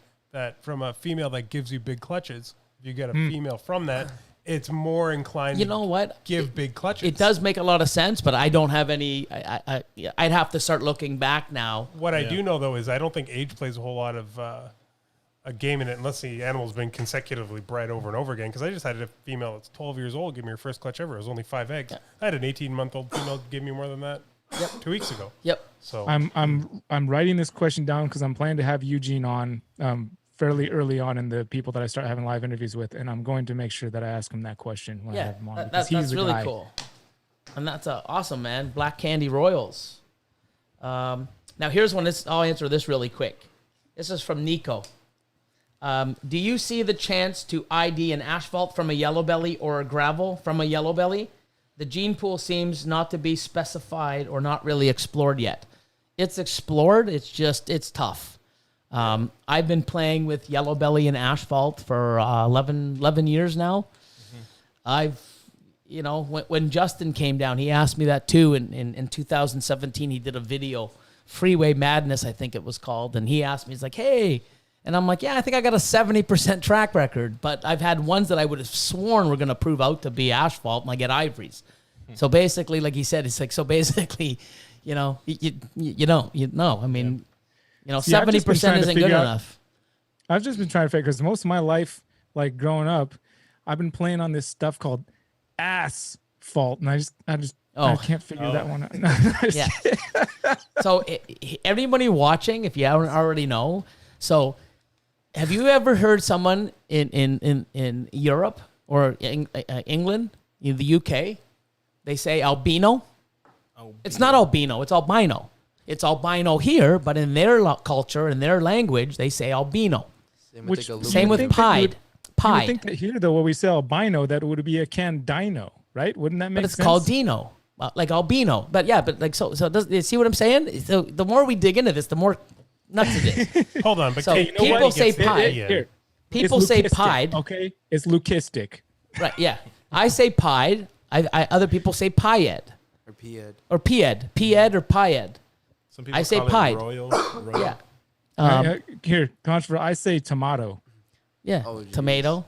But I mean, conversation over here in Europe. I say ketchup. Ready? No one caught that? Here in Europe. Here in Europe. No.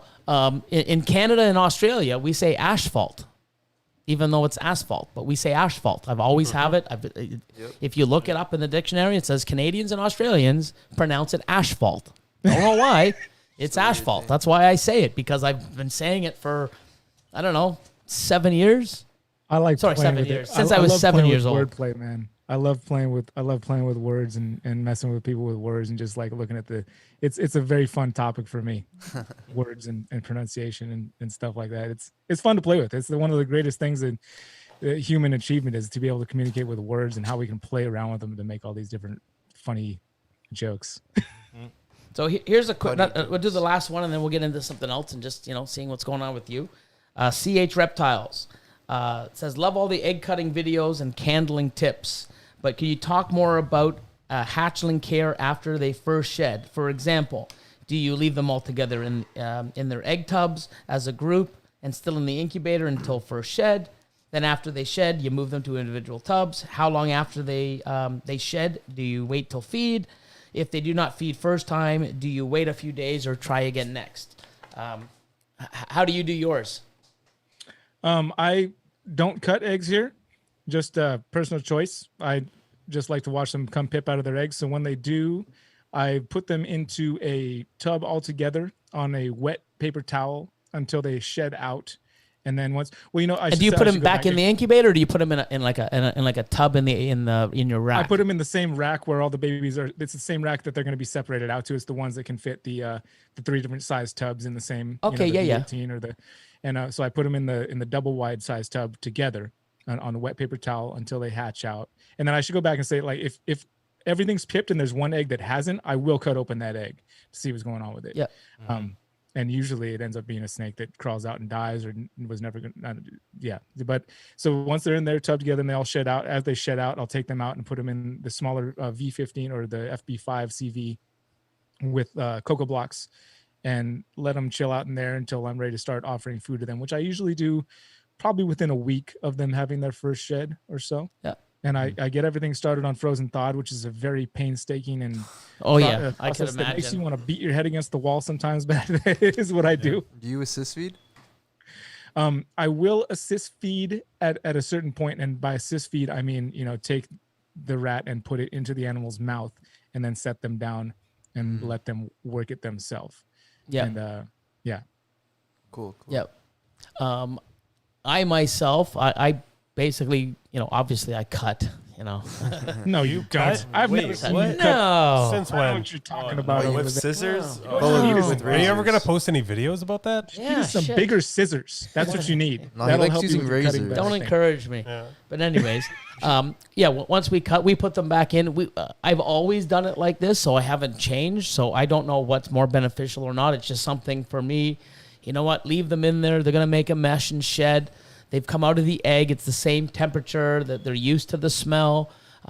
Once they shed I out, think it's 50-50, man. I think whether you cut or not, I think the odds of how it affects the animal positively or negatively, I think it's literally either. yeah, I or. mean, to me, I just like leaving them in there because, some of them, like when I cut, some will come out like 2 days later, 4 days later. Some takes their time, but at least I know they're not struggling because they're already open. But they don't all come out, oh, hey, guys, let's come out. They all come out the same.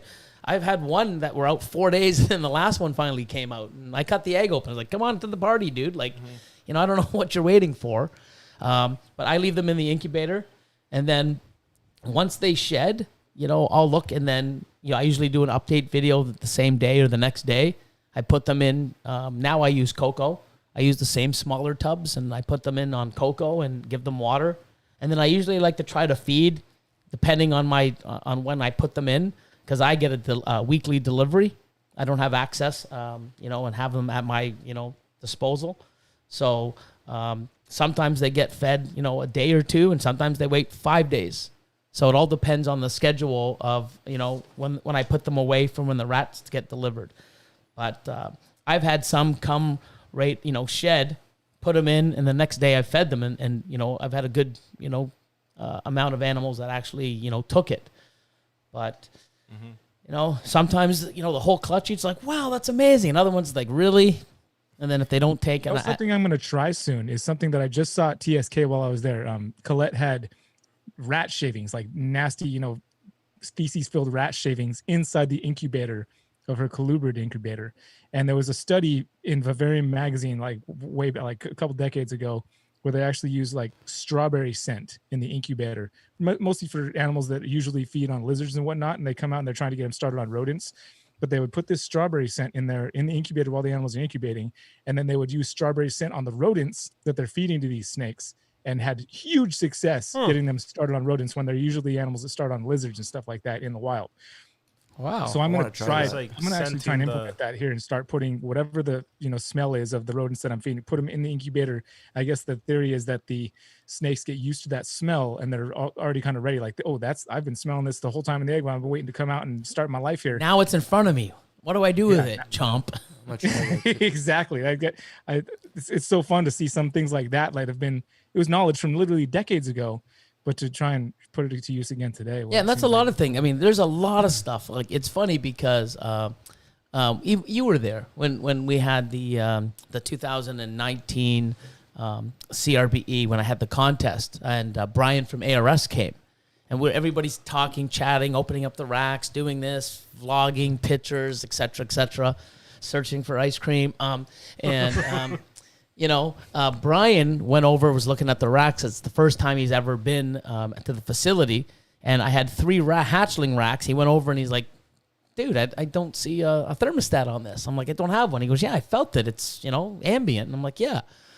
I heard that people run their snake rooms at ambient and don't have any belly heat or back heat. And I said, you know what? I've been hearing this for so long. Let me try. So I did 3 racks with 225 animals, right from the incubator, right into the rack, on cocoa, feed them. Actually, I was on paper back then until I totally switched over because we only had the adults. So I would take the hatchlings right out of the incubator in on paper with water, shove them in ambient temps. I've got those animals that are 16 months old, and they're like 1,500, 1,800 grams. And I did that for 7-8 months, I think. 7-8 months, I ran 3 of my ARS 1075s. Okay, and then the other 2, before I got the new serpent stacks, I had 5 on that wall. I put those 2 in on normal, how I normally did my my temperatures with the thermostat, and I did not notice a difference between the ones that had no back heat or belly heat, just ambient, and the ones that did have the 82 to 92 thermoregulation with the heat and the cool side. And what do you keep your room at? 82, 83. I know some people are 84, 85. But I mean, I just wanted to test it, and no. I mean, some of these animals are in my. They were born in last February, March, and they're in my 50, 40, and they're 1,600 grams. I got one that's 1,800 grams, and I mean, and I feed weekly. So I don't have access, and I don't feed like every 4 or 5 days for my hatchlings. It's once a week and once a week only, and I show you in my videos. They're a big, chunky. I start them off on fuzzy rats. Oh, not fuzzy rats, sorry, rat fuzzies, yeah. And then if they don't take that, or it's a really smaller animal, I use an ASF or a mice hopper until I get them going. And I think last year, what did we do, like 1,400 hatchlings maybe? Yeah. We had to insist feed maybe, 20? Maybe less, like 8. Yeah. No, I'd say maybe 20. But, yeah, I mean, super low numbers. I mean, I guess as long as it doesn't get too cold, I mean, you're good to go. Yeah. I mean, that's the thing. I just tried it, and they were fine. And then when I moved them over and I put them, into the heat, they're still not off food. They're still thriving. But I wanted to test that theory, that, because people say, I hear belly heat's better than back heat. It is if you're breeding, because I think that, the people that are using the ambient, when they do breed and the females are getting gravid, they will move them to another area or another rack that has belly heat for the, laying process. But I like testing things. These animals are meant to thrive. They as long as you give them somewhat close to what they need, like they've been surviving out there for decades. A long time. They've been making this work somehow out there in harsh conditions. They're meant to thrive. It's something my dad brought up to me at one point. I'm like, I got these eggs in the incubator trying to get this perfect temperature. He's like, they were made to survive. You have to kind of mess it. Not that you can't mess it up, because you definitely can, but as long as you keep their conditions somewhat ideal, chances are they're going to make it, unless there's something wrong with the animal genetically, and it's Yep. No, I think it's neat how, I mean, are you going to implement that smell into your incubator like this season or next? I have one clutch that's coming late. I just I got a bamboo female that just ovulated, so when her clutch goes in, I'm going to give it a go and see how it works. It's neat how you try it. You hear all these things, and you're like, yeah, I don't know, maybe it'll work. I mean, you know what? People try some of it, like, because now I can tell people, hey, do you really need back heat or belly heat? It's like, no. I mean, if you run, and if my facility is 80, 82, 83, inside the bins, it's probably, a degree or 2 warmer. And I found no difference between the ones that came out on heat and were on heat for 6-7 months compared to the ones that didn't. And, they're thriving. Mm-hmm. So I tried it, and now people ask me, it's like, hey, this is what I've done, and this is, my take on it. But I've never even heard of putting something like that, a scent inside the incubator to get them already used to the smell. I mean, you think about it, it's pretty damn smart. Why didn't we think of it years ago? They did. Yeah, they did, but there's no, I mean, either not shared information or just people heard it and they just never passed it on, or. Yeah, no, it was in Vivarium magazine, oh, yeah, it means you have to read. Decades ago, yeah. They I'll wait for the movie version. Or put in a podcast or something. No, I'm waiting for that little microchip. I don't need to read. I just download it. Yeah. Cool. That's next. Yeah, my room smells like shawarma, so I'm good. You want Just try to offering that to the snakes or to the bearded dragons. Exactly. somebody want to Or grab that super chinchilla chat fur. question? Yep. So here's a super chat. Hey guys, what's the latest on shipping to the U.S.? I've asked this question enough times for free. Sorry, I didn't even see it. Let me might as well tip it for this time. So they have opened it up. I know that Sam from Reptiles Express just posted, I believe it's August 26th. Something like that. August 26th, I think. I don't know if my paperwork will be ready for then. So, and then there's another person that exports.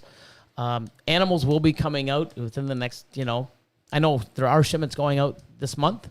And then now that they've done that, I guess they're doing testing the waters, because I know even with Sam, even with non-CITES animals, it wasn't just nice and smooth. There was a wait time, and it's not just nice and easy like it used to be. Let's go over, let's do this. I mean, now every box, people are wearing gloves, and the contact have to stand apart.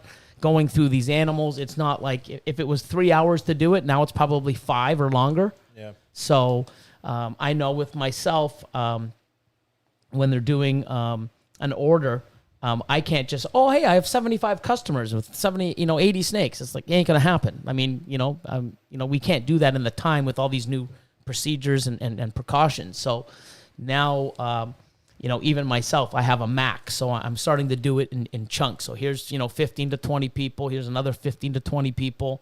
But they're going to be more accommodating now and start doing it every 2 or 3 weeks, I believe. So shipping is. I've got a related question for Chris. When are they allowing shipping from the U.S. to Canada? I have no idea. Let Billy answer that. I have no idea either. I'm going to find some of that out. Snakes are big. Probably. Oh yeah, they're growing very well. They're like proven breeders by now too. So it's something that we're working on. And I mean, there's people out there going, I really want my snakes. I mean, I've got, huge 7 figures. No, sorry, I wish. 7 figures? 7 figures. 6 figures, huge 6 figures worth of animals that I can't Yes, come in. There you go. And I'm waiting. And, I mean, some of those animals I wanted to breed this year. I bought them. They're breeder size. I can't do anything with. So once they come in, I'm going to have to wait. And I'm just hoping, but at least knowing that, the efforts now, we're getting phone calls saying, hey, we're in the process. Let's get the paperwork in order.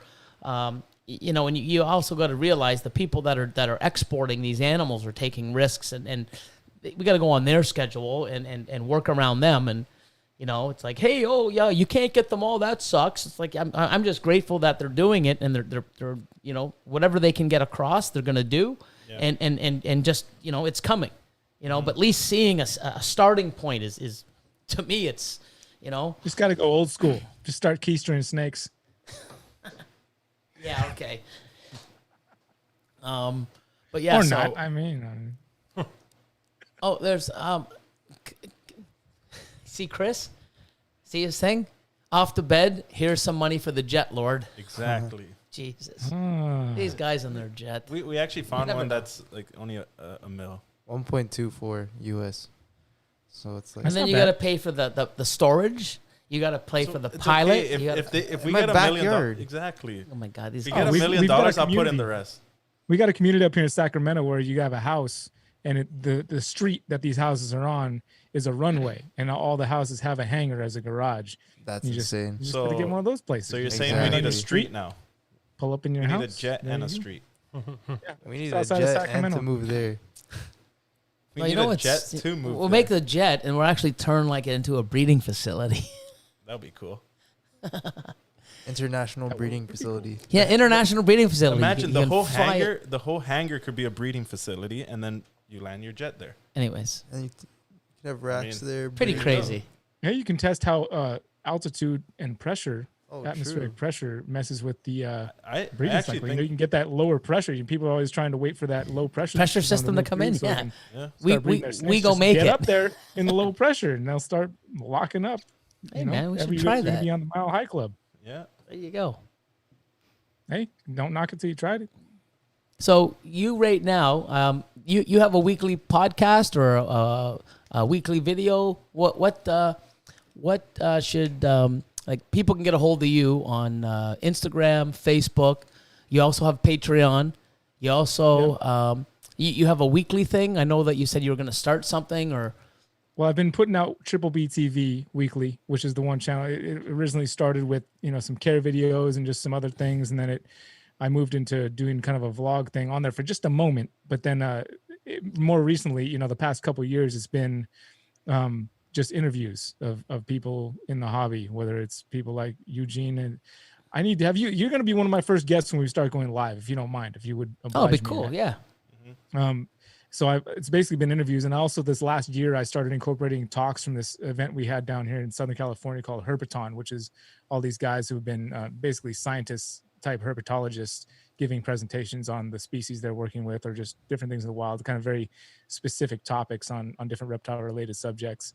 And now that we haven't been to shows, like I said, that channel, I don't have I could go back to doing some kind of care videos, but I implement that more on my vlog channel, which is just my self-titled Brian Cusco is the name of that channel. And I just put out 3 days a week. I make a video and it could be anything from, by default, there's generally reptiles involved because they're such a huge part of my life, but it's also like my family life and my kids and just whatever. If I'm going on a trip with these guys out to Utah, that's on there. And 2 of the videos a week I edit and try to make into little like kind of cinematic masterpieces of a sort, but vlog related. And then one time a week, I just do a straight raw uncut video where I just record for like 12, 15 minutes and do whatever happens. Just put it up like one clip, whatever I did, talked about. Like one week we did how I get stuff started on frozen thawed or just anything, literally anything. That's the Brian Cusco channel. And then I also produce the Freedom Breeder channel. So you do a video there once a week on Thursdays. And then I have a podcast with my buddy Garrett that we put out once a month because one of our goals was to be in person to do it. And he lives in Pittsburgh on the other side of the country. I'm here in California. And so we don't, to try and meet up every week for that would be insane. But we do that once a month. And then like you said, the once a week Triple B TV, that's my plan. You guys are the first to hear about it. Plan to move towards these type interviews live, over. Because my thing was I always wanted to be there in person with the person I'm interviewing. Yeah. So in case they start to say some crazy stuff, I can just take the mic away and turn the camera off. And no, just you could just mute them. Yeah, no, you could push me. No, that wasn't really the reason. But I'm planning on moving towards that on Triple B TV just to get, because I used to do weekly live streams too for a while. I would do a weekly live stream, and I used to make a ton of money on it sometimes too. Like there were nights I'd pull in like $700 in super chats. I don't know why I stopped doing it. You could have bought a jet by now. I could have had a jet by now. You could have been here, and you could have flown here. Exactly. Showed off your jet and give them something to be inspired by, and then you'd be sitting right beside here. But anyways, so I'm kicking myself in the ass. I'm gonna go back to doing live streams so we can allow people to super chat while these interviews are happening, and also because I can't get to people in person anymore on a regular basis. Yeah, and you do a lot of photography and stuff like that. Do you ever do any tips and stuff on photography or video editing or anything like that? Yeah, actually, not this Wednesday is going to be a coming video. This because I do the uncut videos on Wednesdays on the vlog channel on the Brian Cusco channel, and this Wednesday is going to be at the TSK facility where we're checking out some of their axanthic stuff as well as the first clown pied that was produced and some of those things. But the Wednesday after is actually going to be some photography tips on how to take good pictures for Morph Market. Cool. Yeah, so I do photography tips as well from time to time. Mm-hmm. Awesome. We have Atomic Python Lab. He just paid me for the rest of his snakes today. Yeah, he just put on here. This is probably directed right to you. I spent $10K on ball pythons today, so here's $5 while I'm bleeding out. Laugh out loud. I had a couple of phone calls with Brett there. That's his name, Brett. And cool guy, man. Cool guy. Yeah, definitely. No, I mean this. There's so many amazing people that they're just coming out, and it's great because now you still get it, but back when we started, especially, when I started, but, people went, I bought all these animals. I made so many mistakes and I didn't know what I was doing. And, I have 40 males and 6 females and I got like pin and everything. That doesn't happen as often as it is now, which is great because of social media, people watching live streams and YouTube and all the information that we're giving out to the new people.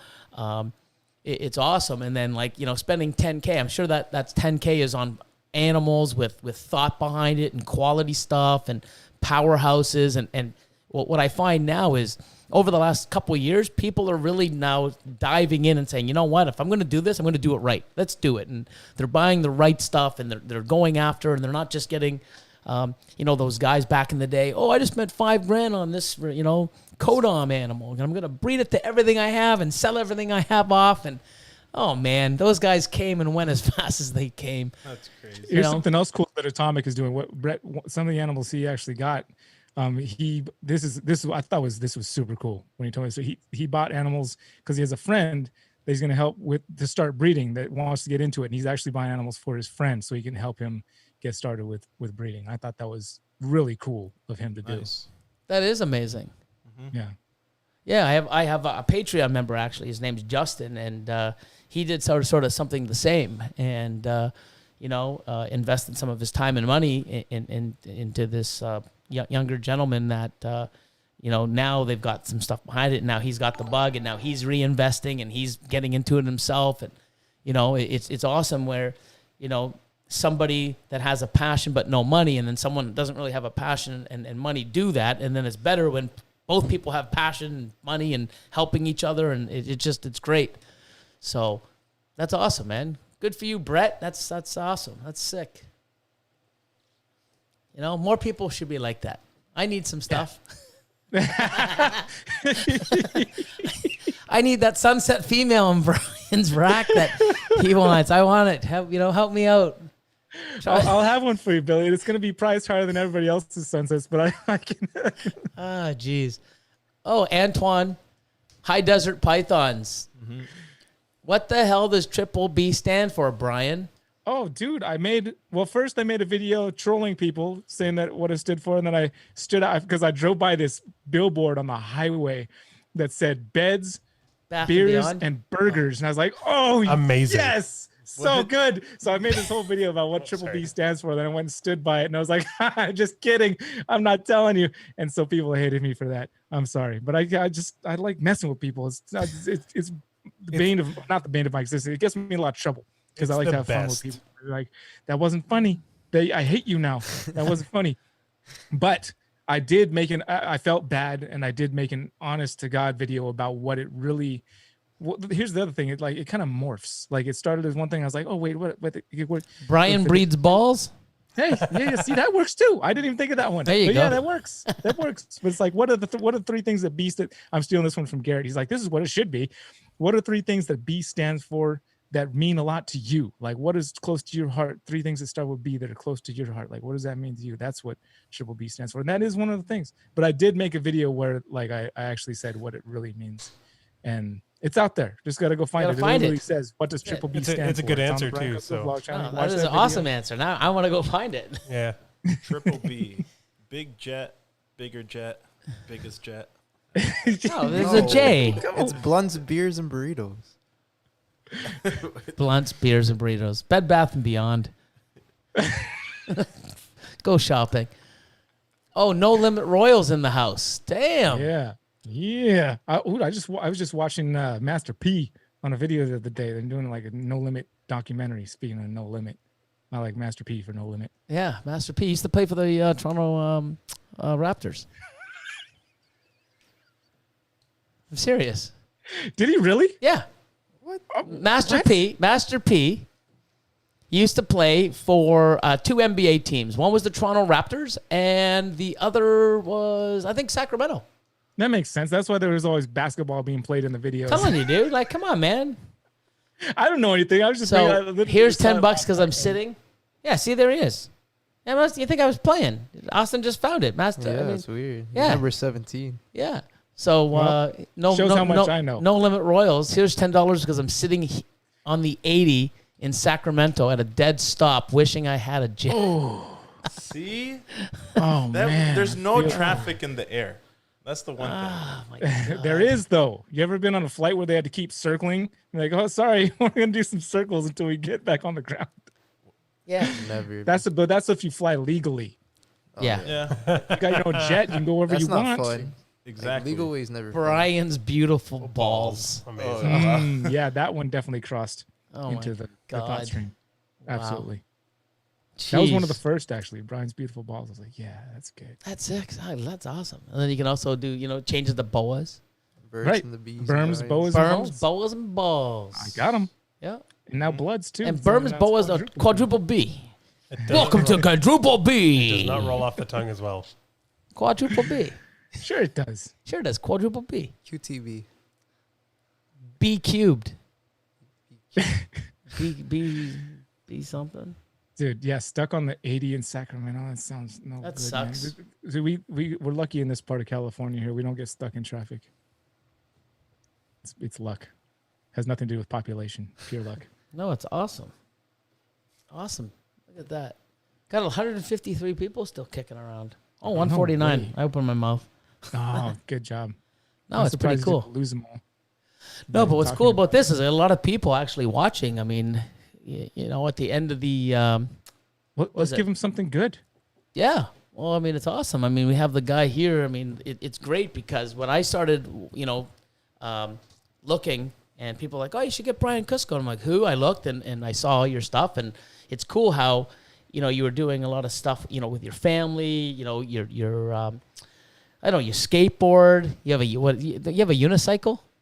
Was that you? A unicycle. I wish I knew how to ride a Oh, unicycle. no. I mean, it's just like, this guy has skateboards. He does this. He runs. He does this. He's always in this. And I remember that time was it you, Miguel, and someone else had that fitness challenge? Well, who was that? You, Miguel, and someone else. And Brian Barczyk. Brian Barczyk. And you guys were taking pictures and all the, oh my God. That was back in 18, I think. Yeah. Yeah, I think so. I think that was 18. Yeah. And then I started looking at it. Yeah, you got you got a lot of different things. I mean, you got a lot of vlog.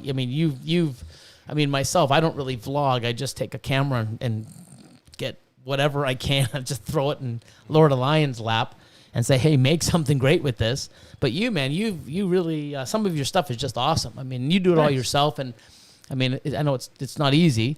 But yeah, I mean, you got a big, vast variety of, I guess things that you like to do and things that are a part of your life. And it's cool that you vlog it and stuff. I think that's really awesome. It's not just, Billy, snakes, cutting, scissors, shout outs. That's it. You know what I mean? You're not going to see me. Session, I'd be making videos on that all the time. Well, you're not going to see me in the gym. I mean, I need to, but I mean, I ain't jogging and, I ain't playing with my kids because, my kids don't even want to come around anymore because they have lives. They don't want to come see, lives. I'm not looking forward to that moment. Oh, man. Mine's like 21 and drives. I think she has a boyfriend. I don't know. I want to meet him, But, yeah, it's crazy. So. Yeah, no, I'm fairly creative. I played music most of my life too. I played professionally in a band too. You may have known it. I know. I got the birthday message. I knew that. I said that. That's right, fucking that's right. rock star quality Dude. right there. Oh, the editing. When Austin asked me to do a birthday thing, I was like, well, he said we're making a birthday video for Billy. If you could contribute a little bit, that'd be cool. And I was like, well, I want to be creative. Like, has anybody like sung happy birthday? And he's like, no, nobody, not yet. I don't think. I was like, well. We'll do a whole birthday song then. I always wanted to play Happy Birthday in a ska style. I was like, this is my moment to turn Happy Birthday into a ska song. Do it right here, right now. No, it was awesome, man. Plus, I love you, man. I really do, man. I love your vibe. I love the team you put together. I love all the guys on your team. I love what you guys do, and I just love you as a person, dude. I really do. Thanks, brother. I mean, that means a lot. The way that you are, just like from the first moment I met you, and just the energy you've had, like I just love it, man. You bring a lot to the table, not just for breeding reptiles, but just as a person. And it's that's why I did that, because the energy you put out, I wanted to be able to bring that back just for your birthday. Like I need to, like this is a big guy with a big personality, big energy. I need to bring it for if I'm gonna. Oh, you did, man. You did. I was like, you know what I mean? I was totally shocked because I knew when my girlfriend showed up with the cake. It's like, oh, here we go. It's just a bunch of us. And then it's like, here, open that. Look at this. I'm like, what the hell? It was the last thing I expected. Mm-hmm. And I mean, I don't celebrate much. I don't really, I just work. And here I was. I totally forgot. Wow. How dare you, sir? Jesus. The editing Brian did in the video too was insane. It was wicked. Yeah, no, it was totally awesome, man. You were like playing guitar against yourself and bass, I think. Like, yeah. No, it's pretty awesome. No, it was amazing. It was definitely singing, memorable, too. and it's just awesome. But no, I mean, even like you guys, I mean, even Dave Kaufman, when he comes up, he's one of those guys too. You can just, chill with and goof off with, or talk serious, or it's you never know, man. With Dave, Brian it's like gives Dave like headaches. Oh, Dave and you are like, I don't know. I can't even say two peas in a pod. I mean, you guys aren't even supposed to be even remotely close to each other. Yeah, I think. And I feel bad for Dave, man. I do, man. Dave is a fucking awesome guy. So awesome. Not that you aren't, but the shit that I've seen, and this is the shit I've seen that you've put that man through. God knows, only God knows what the hell you do when we're not watching. Like that man, To be fair, most of it has made it on camera and on the internet. Yeah. Hype. But Number I'm helping 56. grow as a Number person. 57. If they had that little person that had to do that, that film thing, take 5, take 6, there wouldn't be enough. That little board wouldn't be able to have the number of takes for the shit that you've done. Yeah. I'm helping him to grow as a person. We determined this in Australia, but I would feel honestly like bad from. Sometimes I still do like just a little bit. Like I'm sorry. I apologize in the moment. I'm sorry. I'm sorry. I'm really sorry. Yeah. I can't help it though. I am who I am, and I am who I am around whoever I am. But that's how I am. I can't help that. But he invites me back. He calls me up and says, "Hey, I'm going here." He literally he's trying to call me during this podcast because he's trying to get me to go to Costa Rica with him. So it's not like, oh wait, Costa Rica's awesome, man. Costa Rica's amazing. Yeah. You guys, how the hell can you guys even leave the country? I don't know. If that's you have a private jet. I'm pretty sure Dave has No, I don't one. think that I don't think you guys are allowed. I mean, the last time I looked, you guys can't even go anywhere. You're not. If you have a private jet. But Costa Rica is just, I love Costa Rica. Costa Rica's amazing. We're finally reaping the seeds we've sown of brutalizing the world for however long. They're like, no more. You guys stay in your little basket over there. It's about time. No, so Costa Rica for what? Herping, or are you going out there to? Yeah, of course. Yeah, it's always a herping trip with Dave. Awesome. Is there a special person out there that you're going to go visit, or is there another, Well, Quetzal Dyer has an amazing facility down there with all kinds of different species, like outdoor stuff. Reptilandia, amazing place down there. This guy's from the Bronx, or from somewhere in New York. I'm pretty sure the Bronx. Sorry, Quetzal. If I'm wrong, but definitely from New York, and he has an amazing facility down there with all kinds of different species in Costa Rica. We go wild herping as well, but his place is definitely a draw too. See, that's awesome. Yeah, that's what I'm going to start doing too. Is like now, when I start traveling, I go to like a ball python breeder's facility, or I try to do whatever I can in there. But I mean, some of the places you've been, I'm like, wow, like alligators and monkeys. And I got to get down to Earl from Lone Star, man. Have you been to Earl's? Yeah. Earl's a great bastard. guy, man. I love Earl. I talk to Earl probably, at least once a month. Sometimes we'll just talk and we just Earl and Ren. He and his wife are just the most hospitable and kind people. He is amazing. I mean, we just get in chat and not ranting. I'm just rambling on and on. Next thing you know, it's like, oh shit, it's like 3 hours later. I mean, it's just awesome. He's amazing. But some of the stuff that he's got, when you guys were all down there and, all the stuff that you guys were playing with, I'm like, man, I haven't even seen one in real life. Yeah, I haven't even seen that in real life. I mean, when we went to Brian's at MBK, it was cool. The turtles, the Burmese, toads. The vinegaroos. Yeah. I'm holding a bloody tarantula, but all the different insects and how he has his operation, and it was awesome. Mm-hmm. But to go somewhere like that and have monkeys and all these, he has armadillos, doesn't he? And I didn't see an armadillo while I was there. Not to say he doesn't have some. But yeah, I mean, just cool stuff like that. I mean, that's the thing with Canada. We don't have a lot of these species that you guys down there have access to. Mm-hmm. Yeah, and to go see him in the wild too is like the craziest thing. I mean, back like when I went with Brian to Indo and we went to that retic cave to find retics in that little bat cave. That's nuts. Wild. That's insane. That's something that that's an experience. That's for sure. Yeah, I live for that stuff, man. That's where my soul resides, is in moments like that. Mm-hmm. So we got to get you back here, man. We got to get this COVID shit over with.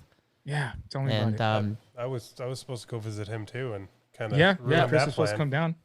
pick up your snakes. Yeah.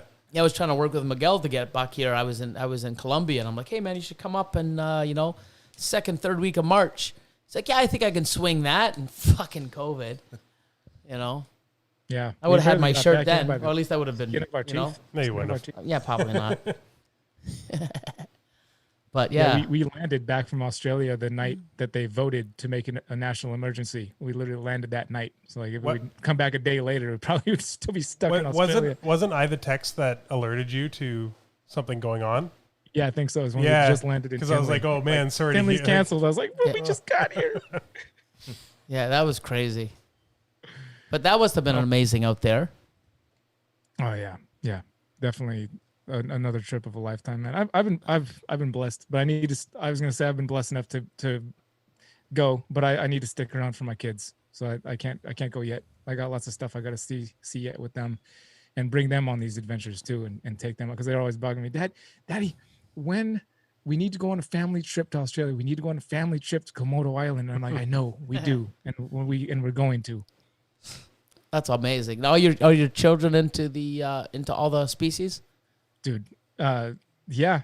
I mean, they love all kinds of stuff. They're way into dinosaurs like I was when I was a kid. Sick. They come down there. My oldest boy climbed inside this enclosure over here this morning and scrubbed it from head to toe, because he can fit in there a lot easier than I can.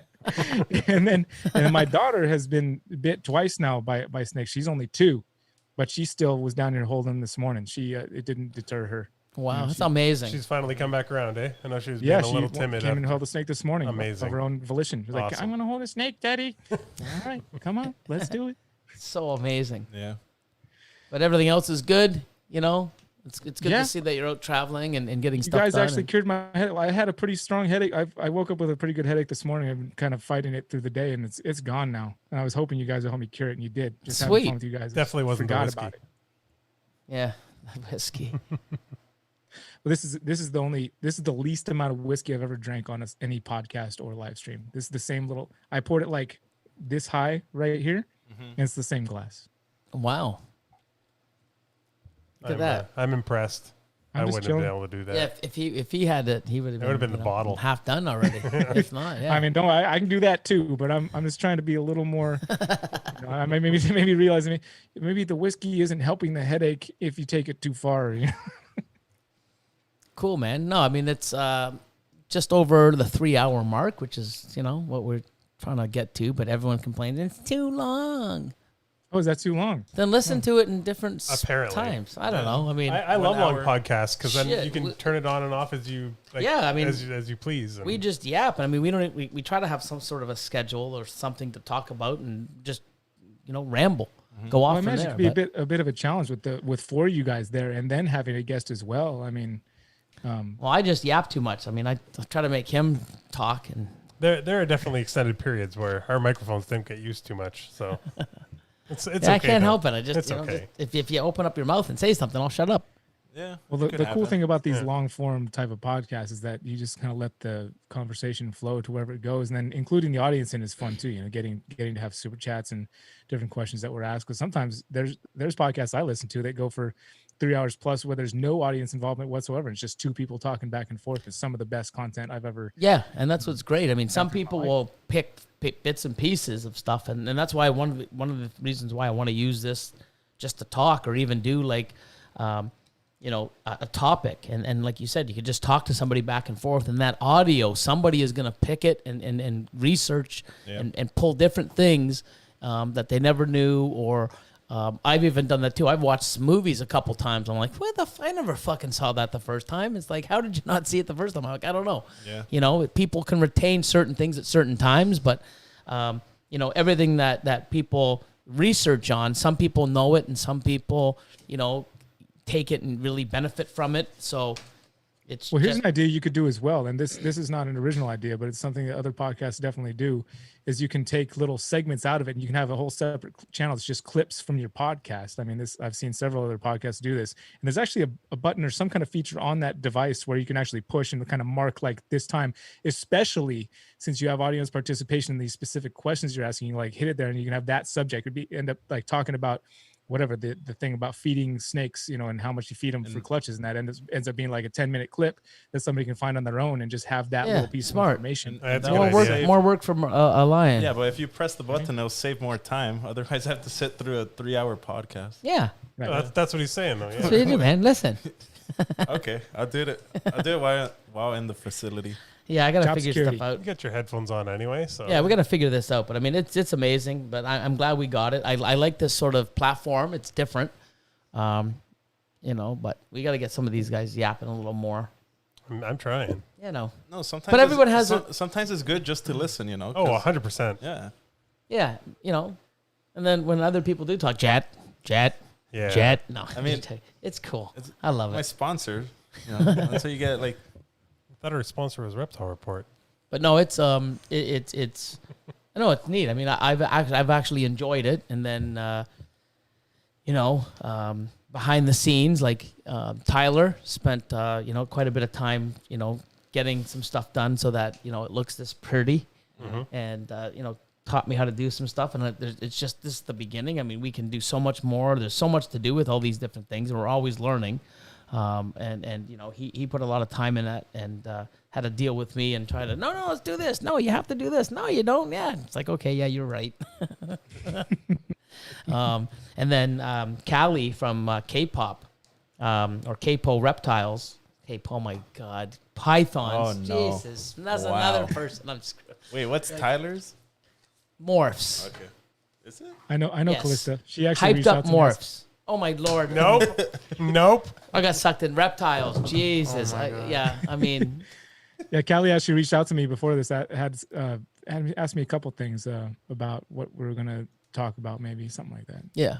No, she's awesome. I mean, she's the big reason that I have these sort of sheets in front of me that has the content, because the amount of time, especially the last couple of weeks, it's just like, wow, curveball after another. It's like, oh, I have some free time now. I'm all caught up. Smash. Like, let's deal with it. And you were there the other day, and I was just stressed out. Well, to put it in perspective, me and Billy have had to have a conversation about something for about 3 weeks. And just we're here now, but there's no actual time to get it done, because whenever he's not sitting down to do this, he's doing 100 different things. Yeah, so. I mean, it's nonstop. And I mean, even with these guys here, it's like we do a video. Here you go. He's, doing his thing, and then he's doing some stuff. And then, hey, Austin, let's do this. And then check out the email.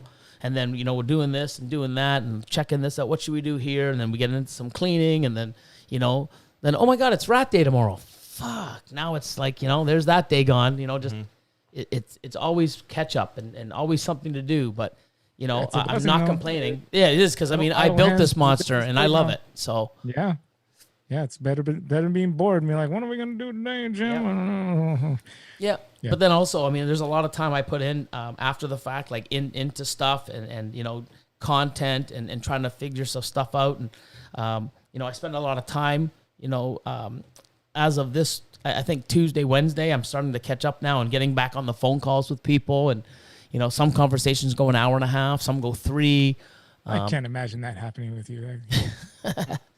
No, but it's great, because you learn a lot about the people and where they're at, and there's so many things that I can help with, or at least try to answer in with my experience. And the best thing is I really do care, and I really want people to do well. And it's not like, oh, I can't tell you about this, because then you'll beat me to it. Like, no, fuck that. Yeah. Like.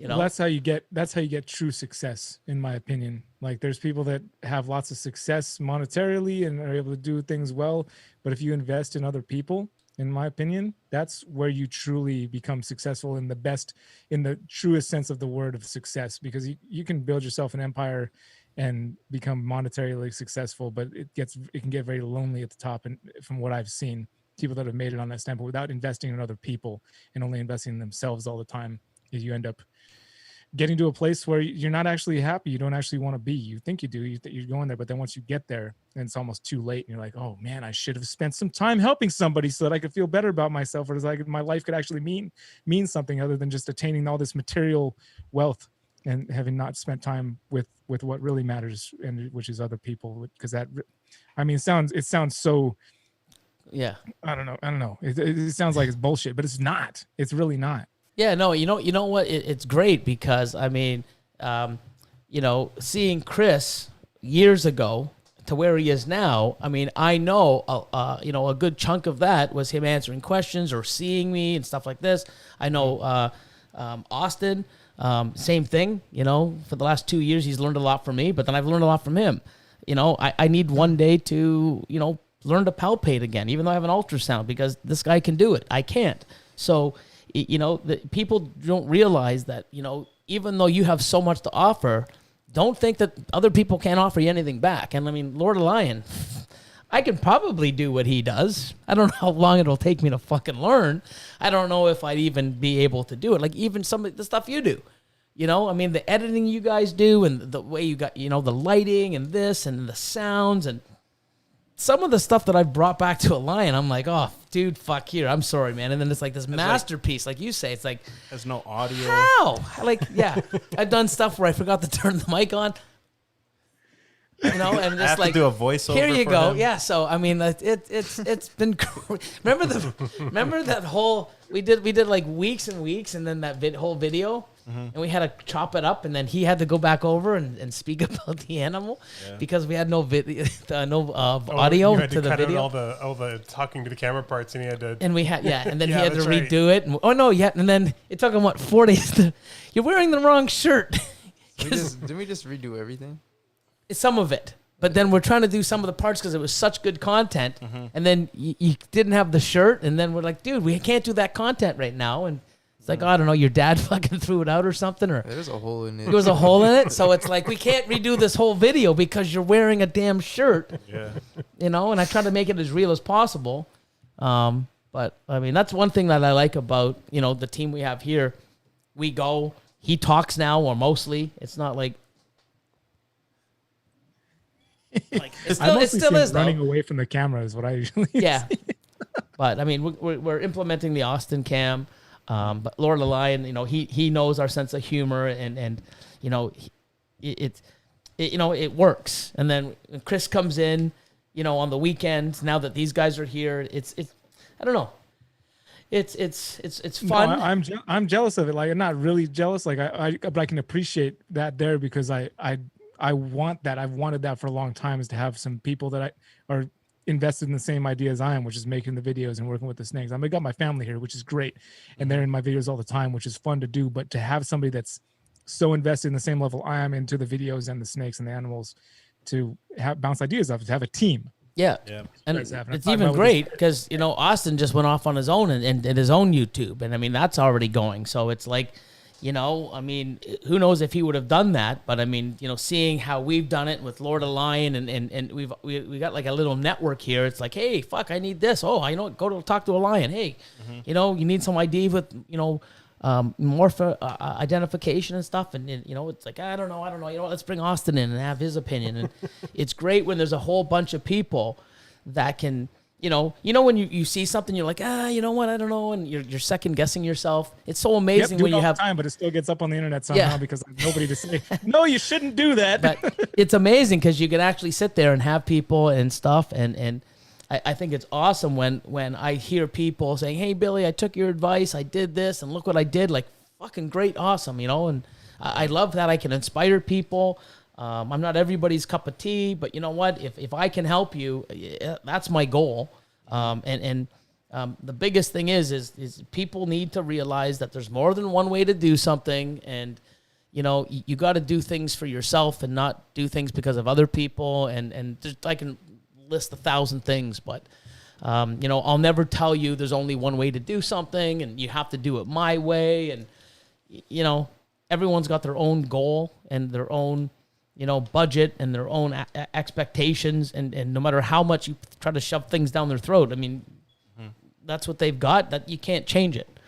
So, but I mean, seeing Austin come along from when he first started working, even Elion, holy shit, like he came in, I don't think he even owned a ball python when you met me. I had a normal and a pastel. No, he had a normal and a pastel, and he comes banana. in, and now it's like, hey, let's this and this. Now he's, breeding, he's having clutches. We got clutches together.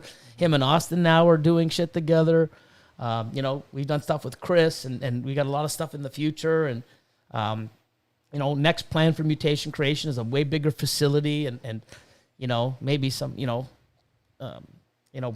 I've talked to him. You know, if we're close by, you know, him bring his collection in, and you know, he'll be, you know, a percentage owner of Mutation Creation, and you know, eventually, you know, him, and then I don't know about this guy here, Nick. I don't know. You never know, but I mean, I can't grow and keep going without the support of these guys. You know, if I didn't have these guys, I would have scaled back to probably 100, 150 clutches, but, you know, stronger clutches. But because I have the team and, you know, I don't know how many times it's like, hey, man, you think we could, yeah, fuck, let's do another 50 to 100 clutches. Okay, let's do it. Like, you know, but it's new territory, that's for sure. Yeah. Cleaning is nonstop. Because you're aware of that, and you wouldn't be growing otherwise. And I'm happy to hear that, how much you do realize how important the team you built is, because I mean, I know I couldn't do without it. I mean, you know why? Because I've had a team and the team wasn't there, and then I'm just doing stuff, or I'm constantly. I mean, I've screamed at my team here a few times. I mean, you know, I'm not the easiest guy to get along with, but I am sort of stubborn and like things done my way. But there's a point to it, because I know what I've done and what I can do, and how much I'm willing to invest in time, money, whatever it takes to get there. And I've seen it from where I started to where I am now. And these guys have seen it. Austin's seen it. It's like, wow, you know, I don't know how I'm going to do it, but it's going to get done. And you know what? I've made it happen. And you know, let's get it done, and let's do this. And we believe in it. Let's do this. And you know, I'm very key on positivity, and Austin's been doing, you know, something now where I sort of been bugging him the last few days. It's like, dude, blah, blah, blah. But you know what? You know, it's positivity, and people have their own little things to do. And I mean, you know, it's awesome. And I mean, they've seen me lose fucking lots of money, lots of animals, and it's just wow. And, you know, I'll take it on the chin and just, you know, smile and shrug it off. And, man, I feel so bad. You okay? I'm like, yeah, man. And then they won't put the scissors back where they were supposed to be, and I'll fucking lose it. You know what I mean? So yeah, I got kids. I know how that one works. Yeah, so they definitely know how I am, and it's not like, you know, they know me and they're used to me. I mean, some people couldn't put up with me or how I am, but they know it's just the way I am. And you know, I'm not the easiest person, and like me and Austin have you know, butt heads quite a few times, and you know, but it's not because, you know, it's what am I getting at? It's just because, you know, it's that's what real friends do. You got a butt head, you know what I mean? And everything all the time, but it's sticking through that stuff. The stuff you make it through like that, it makes your relationship stronger, and you know each other better. 100%. Yeah, 100%. And like I said, I mean, some of the stuff, like, I mean, I wouldn't be able to tackle a lot of the stuff I am doing without the team. Like, imagine we didn't have Lord Elion beforehand. The holy shit! Like, do a video. Not have as many we would not have. Yeah, I mean, like, you know, not even half. We're trying to buy the newest gimbal out there, and let's do this, and that was screwed. Let's scratch this video, redo it again. It's just horrible. You know, now, you know, Lord Elion's here. We can do whatever, and he just makes it magic. And you know, he's a part of it, and just the banter that we have, it's real. I mean, even off camera, we shoot the shit the same way. And he comes in and you know, Tyler, that one day is like, that's it, fuck it, I'm out of here, because I was just I was just being an idiot, man. That was the day. It was funny because I don't know why, I just had that, you know, I was just being stupid, and he's like, that's it, fuck it, I'm out of here. All right, guys. And he left, and he was pretty close to it. That's when I screamed, you know, F you, Chris from the Reptile Ward. Oh, that was a good You know, one. that wasn't expected. That was fun. It was, yeah, I mean, you don't remember that one? Dude, you were there. You were there. You were holding the camera. We put it on the Wow. Don't do drugs, kids. I like have a sleep too. Maybe.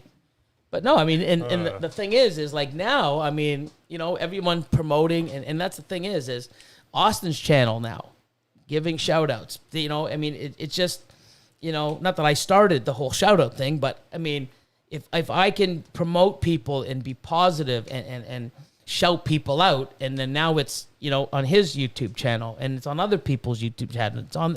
It's like, you know, we can help, not train, but, you know, let people know that there's so many things that you can do, and it's the little things that mean the most to people, which I think is amazing. Like, I get so many messages saying, "Oh, Billy, you know what? Just, you know, your talk today and your animals, they inspire me, and I love, sorry about your loss. Like with Austin, he had a clutch that, something happens. Hey, blah, blah, blah, blah. But like, good to see him happy again and, have a smile on his face. And people got to realize that there's good and bad to this. And, you take it. You don't know what's good, what's bad. We had a clutch the other day. Shitty odds. Oh, yeah. And then we cut one today, and it's like, no way. Next one, like, oh my God, that was a fun. we're freaking out like every time I cut the scissors. That one's coming out on Wednesday. Yeah. I was gonna say, but I can't say because I'll ruin it. But You might as well. no, It's one of the best things you could do with this platform. It is the best thing you can do with this platform is inspire other people. Well, I hope. I mean, when I started YouTube, it wasn't to inspire people. It was just show off my shit that I loved. I mean, even now. Well, that's also the best way to inspire people is just to do what you're doing and just let your real self be something that inspires them, because that's the purest way to be able to inspire somebody. Just be yourself and express yourself in the purest way possible, and allow that to be the thing that ends up inspiring people, because that's the purest form. You can keep this kind of an endless pit of that you have access to. If you're trying to inspire people that's the point. If you're trying to inspire people, you've got a limited supply of how long you can do that for. If you're just inspiring people by being pure and being yourself, then there's a limitless and endless pit of energy where that comes from. And that's the best way you can do it. It's so much easier for me to just be myself and talk with my hands and because that's me. I don't have to act. That's what I'm saying. When I was starting to do videos, I was like, oh, we have to do this. And we were trying, okay, let's do this. And we were doing them in segments. Yeah. I don't know how many. It was like at least, I don't know, 20 takes. 20 takes on a 5 second, oop, I said this. Oop, I said that. Oop, it was like that with Patreon too when I first started. And I'm like, you know what? Fuck it. If I'm going to say the F-bomb, I'm going to say the F-bomb. If I'm going to do this, I'm going to say, because that's what it is. Yeah. I make mistakes, and mistakes inspire people too. If you let people see your mistakes, 100%. that can be more inspiring than just showing. That is more inspiring than showing them all your successes. You can't be inspired by somebody who's constantly having successes and not having failures, because that's not real. It's not real, exactly. And that's one reason why I started doing some of the live stuff, what happens behind the scenes, because I would get messages, what am I doing wrong? What do you mean? Oh, every time I open my tubs, there's poo and there's pee. Okay, why is that wrong? Well, no one else has it. Like every time, on YouTube, I open up and everything's spotless. Well, that's because it's staged. So it's all right if your animals pee and poo? Well, yeah, that means it's healthy, But that's why when I open up the tubs, I laugh at people. I mean, I not laugh at people. I laugh saying, hey, guys, you might see some poo. Don't freak out. That's what happens. Oh, my God, is there a piece of something? Is there something inside the water dish? Oh, my God, you better clean it out right now. Yeah, I mean, that's how it works, man. I didn't want you to get poo on your finger, dude. Is that You inspired me, dude. That's a piece of. Is that a cigar? That's bad, man. Here's the point. I cleaned this thing this morning. Yeah. Oh, that's the worst. It's fresh. But the thing is people got to realize half the stuff that you see is staged. Yeah. 100%. If you have animals, and it's great, people come over and they come to the collect. Well, you've been over. Many people have come over and they're like, wow, we put a lot of work and time into our collection. But you know what? It's not spotless 100% of the time, it's impossible. Mm-hmm. You know what I mean? And I think over sterilizing is too much too. You got to, look at that. Don't lick it. I wasn't planning for it to get stuck to the finger and then the table. I was trying to grab it with the substrate to just actually stuck to the finger. I'm just going to keep this hand over here for now. But I hear so many people that are sitting there like, what am I doing wrong? I got some slugs and this and that. It's like, or hi, I have a clutch in the incubator and, one of them's going moldy. Oh, shit, that's the only one. Let me see. Okay, yeah, that's fine. Or did you candle it? No. Okay, well, it's probably, a weak veins. It wasn't meant to be. And they're like, oh, you have this? Well, of course I do. Oh, my God, because they can't relate to it because nobody shows the shit part of the side of the hobby. And that's the thing is I'm trying to come out there and say, hey, guys, I'm cutting the egg. Oh, this one's not good. This one's that, And even stuff like, oh, how do you not know what the animal is? Well, because we're trying to look through a fucking egg. Like, wait till it comes out so we can see more of a pattern, belly, And people don't realize there's multiple, especially when you let Austin, pair. Because, oh, yeah, I put that other man in once. Well, fuck, that's all it takes, dude. You know what I mean? But thank God we know. To having a team. Yeah, but thank God we know. I mean, one thing that's great, people are amazed at my collection. Oh, where is it? This rack here, fifth one up. I know. Oh yeah, it scares me sometimes. Yeah, I mean, I've had somebody actually take a rack, and exactly Matt Quinn. Matt Quinn came, and he's like, "How do you know all this stuff?" He goes, so he surprised me. He took all the magnetic labels off of a 70-30 rack. Okay, and he was gonna say, "Open up the tub." Okay, so he gave me the magnets, and he goes, "Okay." He goes, "Now I want you to," I'm like, "Here." I just started putting them up. He goes, "What the fuck?" And I'm like, "What do you mean?" He goes, "Dude, wanted you to open up open up the tubs and look at it, and then put the right stuff there." I'm like, "Dude, I put all 30 there," and he's like, "That's fucking ridiculous." I'm like, "Yeah, I know where they all are. The spots, the thing." Did he at least take a picture of it ahead of time just in case? No. I don't. Oh no, I know. Sorry. No. What he did. I don't know how you dealt with that. No, I don't know how you dealt with that, man. Because I remember I was there that one time. You got all those stickers that are like lined up like checkerboard. Oh yeah. On I that know. post right Yeah. there. Oh yeah. You mean like I twisted one diagonally? Yeah, and I was on you, man. I can't handle. No, don't do that. Yeah. Like, damn, it's my OCD, man. Like, I thought it's that real, would make man. for a good advertisement. I saw that for too, this and I laughed. podcast.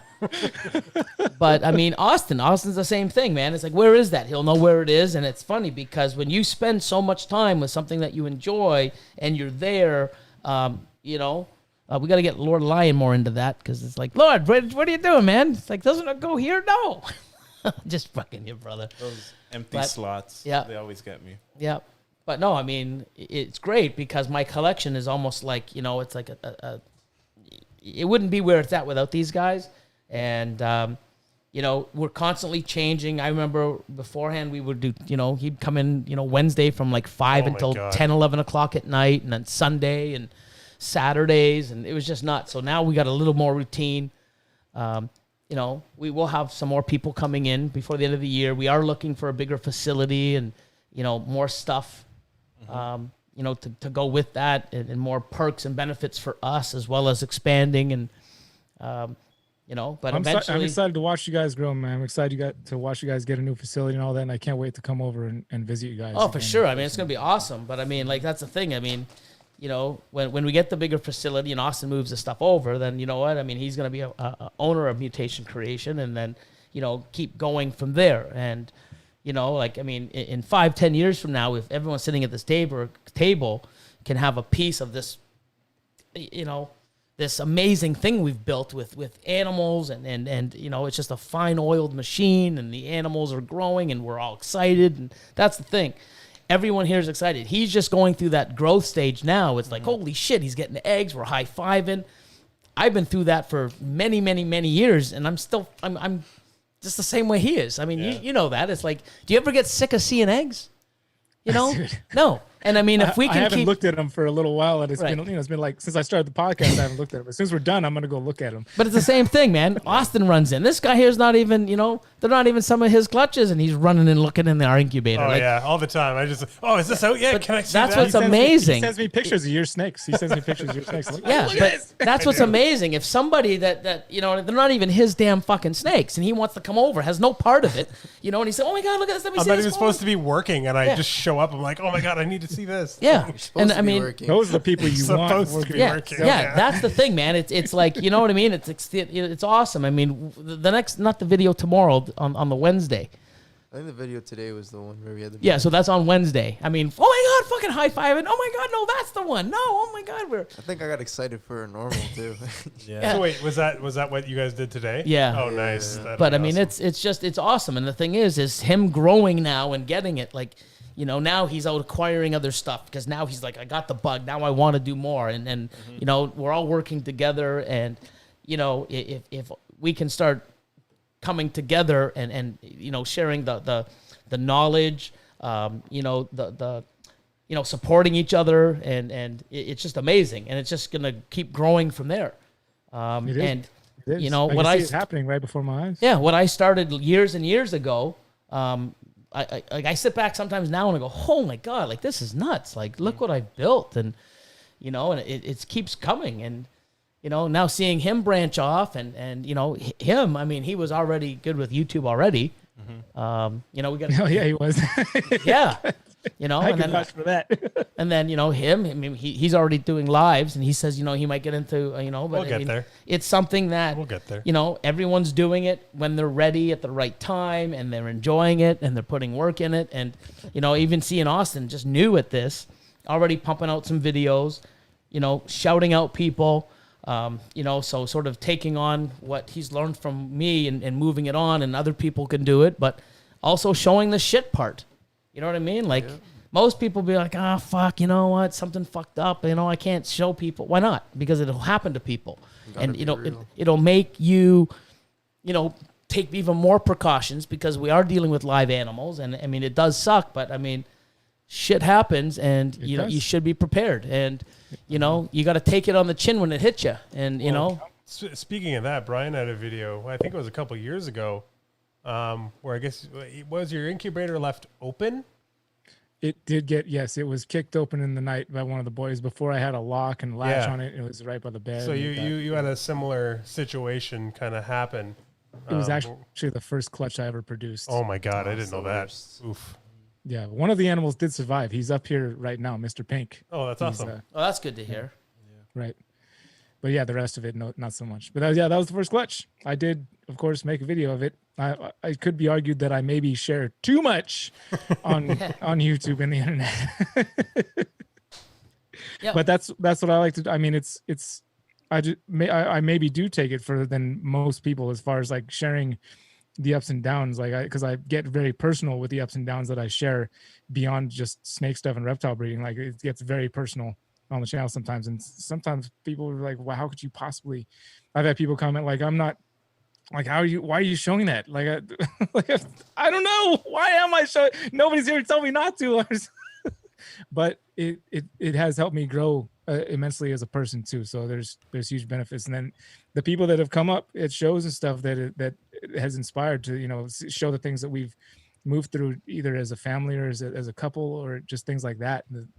It's totally worth it to see people be like, I saw that and it was, I'm dealing with that. And thank you for saying something about it and showing that other people deal with it too. And the amount of, you know, feedback I get on that as far as like gratitude from people has been mind-blowing. I'm sure one of the things you're talking about too is that video you did with the wife there, kind of talking about the anxiety and all that kind of stuff. And the only reason I bring that up is because I actually watched that video with Sierra, my wife, and she deals with a lot of the same things. We've talked about that before, but her just saying that, like, seeing somebody sort of give that a platform, just even putting it out there, because it's not something people really talk about openly anyway. She said it made her feel a lot more, but it was comforting to her, and it was just really cool because Sierra, somebody who's not generally into this kind of thing, is sitting there like, oh my god, this is amazing, and like it was really cool for her, and obviously in turn me as well. Just seeing her kind of connect like that to something I don't really understand, and it's amazing. Like what we do in videos, just talking, or just like it's, you know, I'm not even going out there trying to, I want to inspire everybody. I'm just fucking doing what I'm doing on a daily basis, and I can't even believe you know, I mean, I'm just being me, and people get inspired, and you know, even some of the stuff that Austin does and Lord of Lion. I mean, you know, seeing some of the stuff that really, it's hard for a lot of people to be themselves a lot of times. It can be a scary thing to be yourself. 100%. So when somebody sees somebody breaking through that barrier of fear, which luckily you have quite little of, fear being yourself, it's inspiring to people. Like, look at this guy. Well, I'm glad I can, because I mean, there's people out there that you know think that they can't do what they want to do, or can't, you know, get that because there's so many people chirping in their faces, which I've had many. Yeah. And if I listened to them, I mean, I wouldn't be here. And you know what? I mean, it wasn't easy, but you know what? I wanted this, and I got here. And, you know, all along the way, I got a great group of friends and people. And, you know, it was a lot of learning curves. I'm sure there's still going to be more. But always more. And Chris, you got to give yourself more credit, man. You're a good dude. I know you know that, but I feel like you hold yourself back a bit. But give yourself some more credit, man. Just do your thing, because that's a solid guy right there. You guys know it. 100%, man. That's a solid ass dude right Well, there. I appreciate that. I just try not to get too excited about myself. You know, want to keep it somewhat modest. Yeah, that's good. Yeah, but no, I mean, it's everything. Like, I mean, even some of the late nights and stuff. I mean, these guys have been, here for years, and that's a thing. Like, we had a little discussion, if you want to call it a discussion. The three of us. It's like I have somewhere I want to go, and I don't have like a wall, or a platform. You don't have a plateau. Plateau, yeah. I mean, I they've seen me. They've seen me going. And you know what? Sometimes, by trying to go where I want to go, I forget what's around me. And sometimes they bring me, not humble me, but they bring me back to reality. But they see where I'm going, and I know I can get there because look where I've got already. And, doing that, I know that once we go and these guys come with me, it's beneficial for all of us. And that's the thing is, where I want to go, I can't go without them. And while we go and we get there together, it's definitely pays off because one, the animals that we do and the friendship we have, and even these platforms now. I mean, I can't believe we have 40,000 subscribers on some of these platforms. Just watching, some old tattoo guy freak out and fucking be all hyper and shit, and and Austin's so laid back. Authentic stuff. Yeah, Austin's laid back, and then when he gets in his mood, it's great because yeah, cool. And then Lord of the Lion's like, okay, like just so chill, For the most part. Yeah, you're pretty chill, and then sometimes we gotta, Austin sort of, makes, pushes him a little, but it's awesome. I mean, what's here now is just gonna grow, and hopefully, all of us can, I don't know. I mean, it's going in the right direction. 100% it is. Keep doing what you're doing, man. And not everything's perfect. Like we have, sometimes we go forward and we go sideways, but you know what? We're always.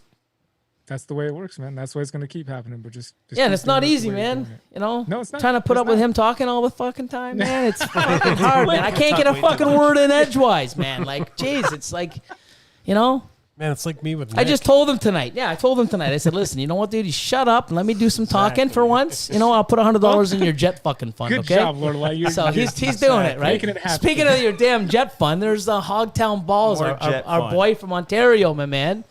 It says, if I had more money to spend, Billy would be sick of seeing me. That's how often I've been around. You've been around like almost every week, bro.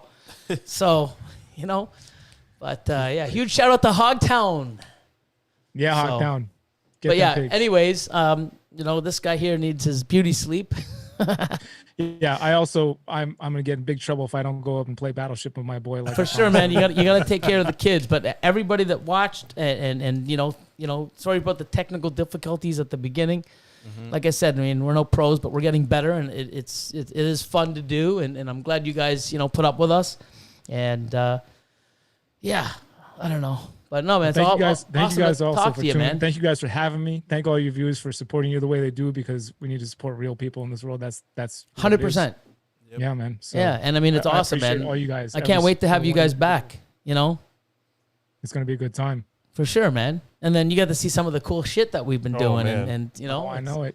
It's coming. That's what's great. Like even next year, if you don't get out here till next year, the stuff that we have planned for next year, because the stuff that we made last year, and he'll feel so much more at home with all the Freedom Breeder Rex that you have. Oh yeah, I got my Freedom I didn't Breeder. know if we're allowed to talk about that. I know you got a big order going. He talked about it a couple weeks ago. I got a big order coming through. I'm just waiting for the cocoa, and I'll probably talk to Jesse tomorrow or the day after and see what's going on. And I got a big order coming in, and go from there, and maybe switch over to the adults first, and who knows.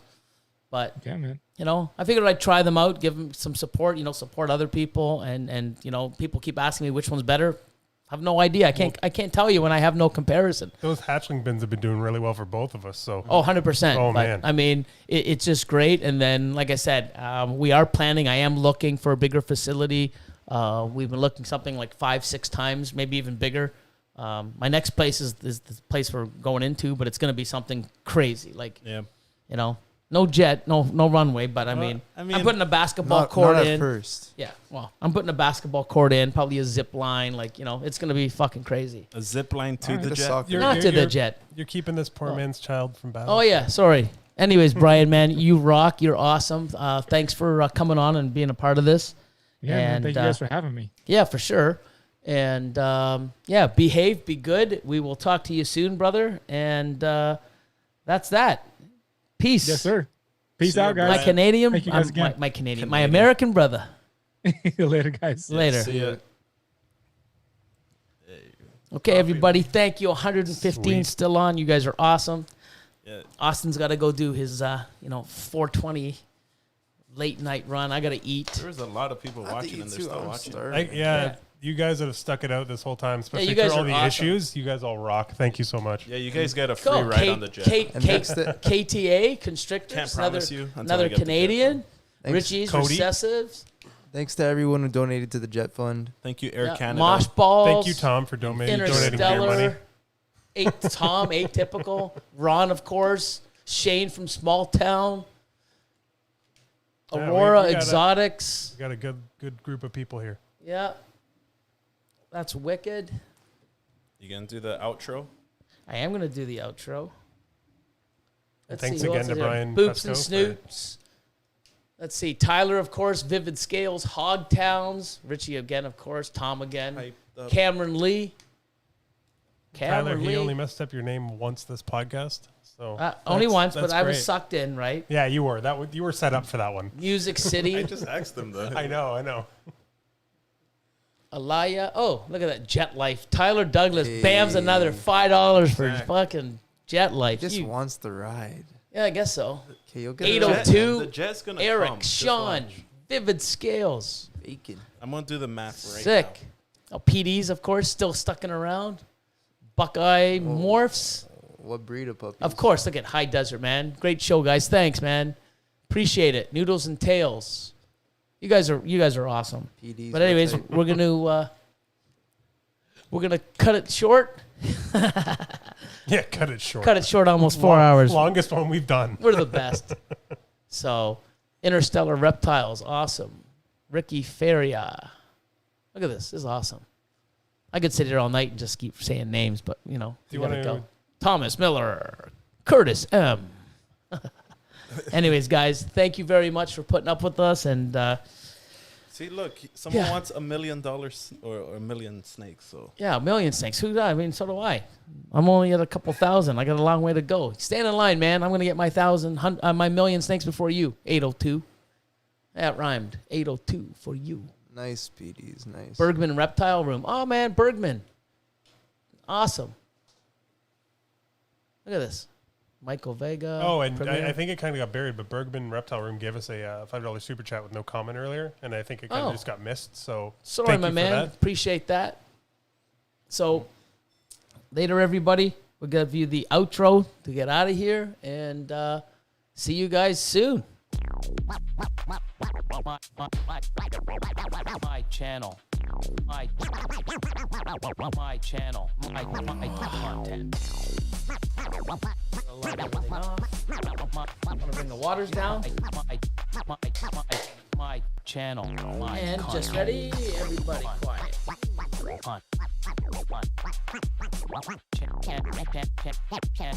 My channel. My content.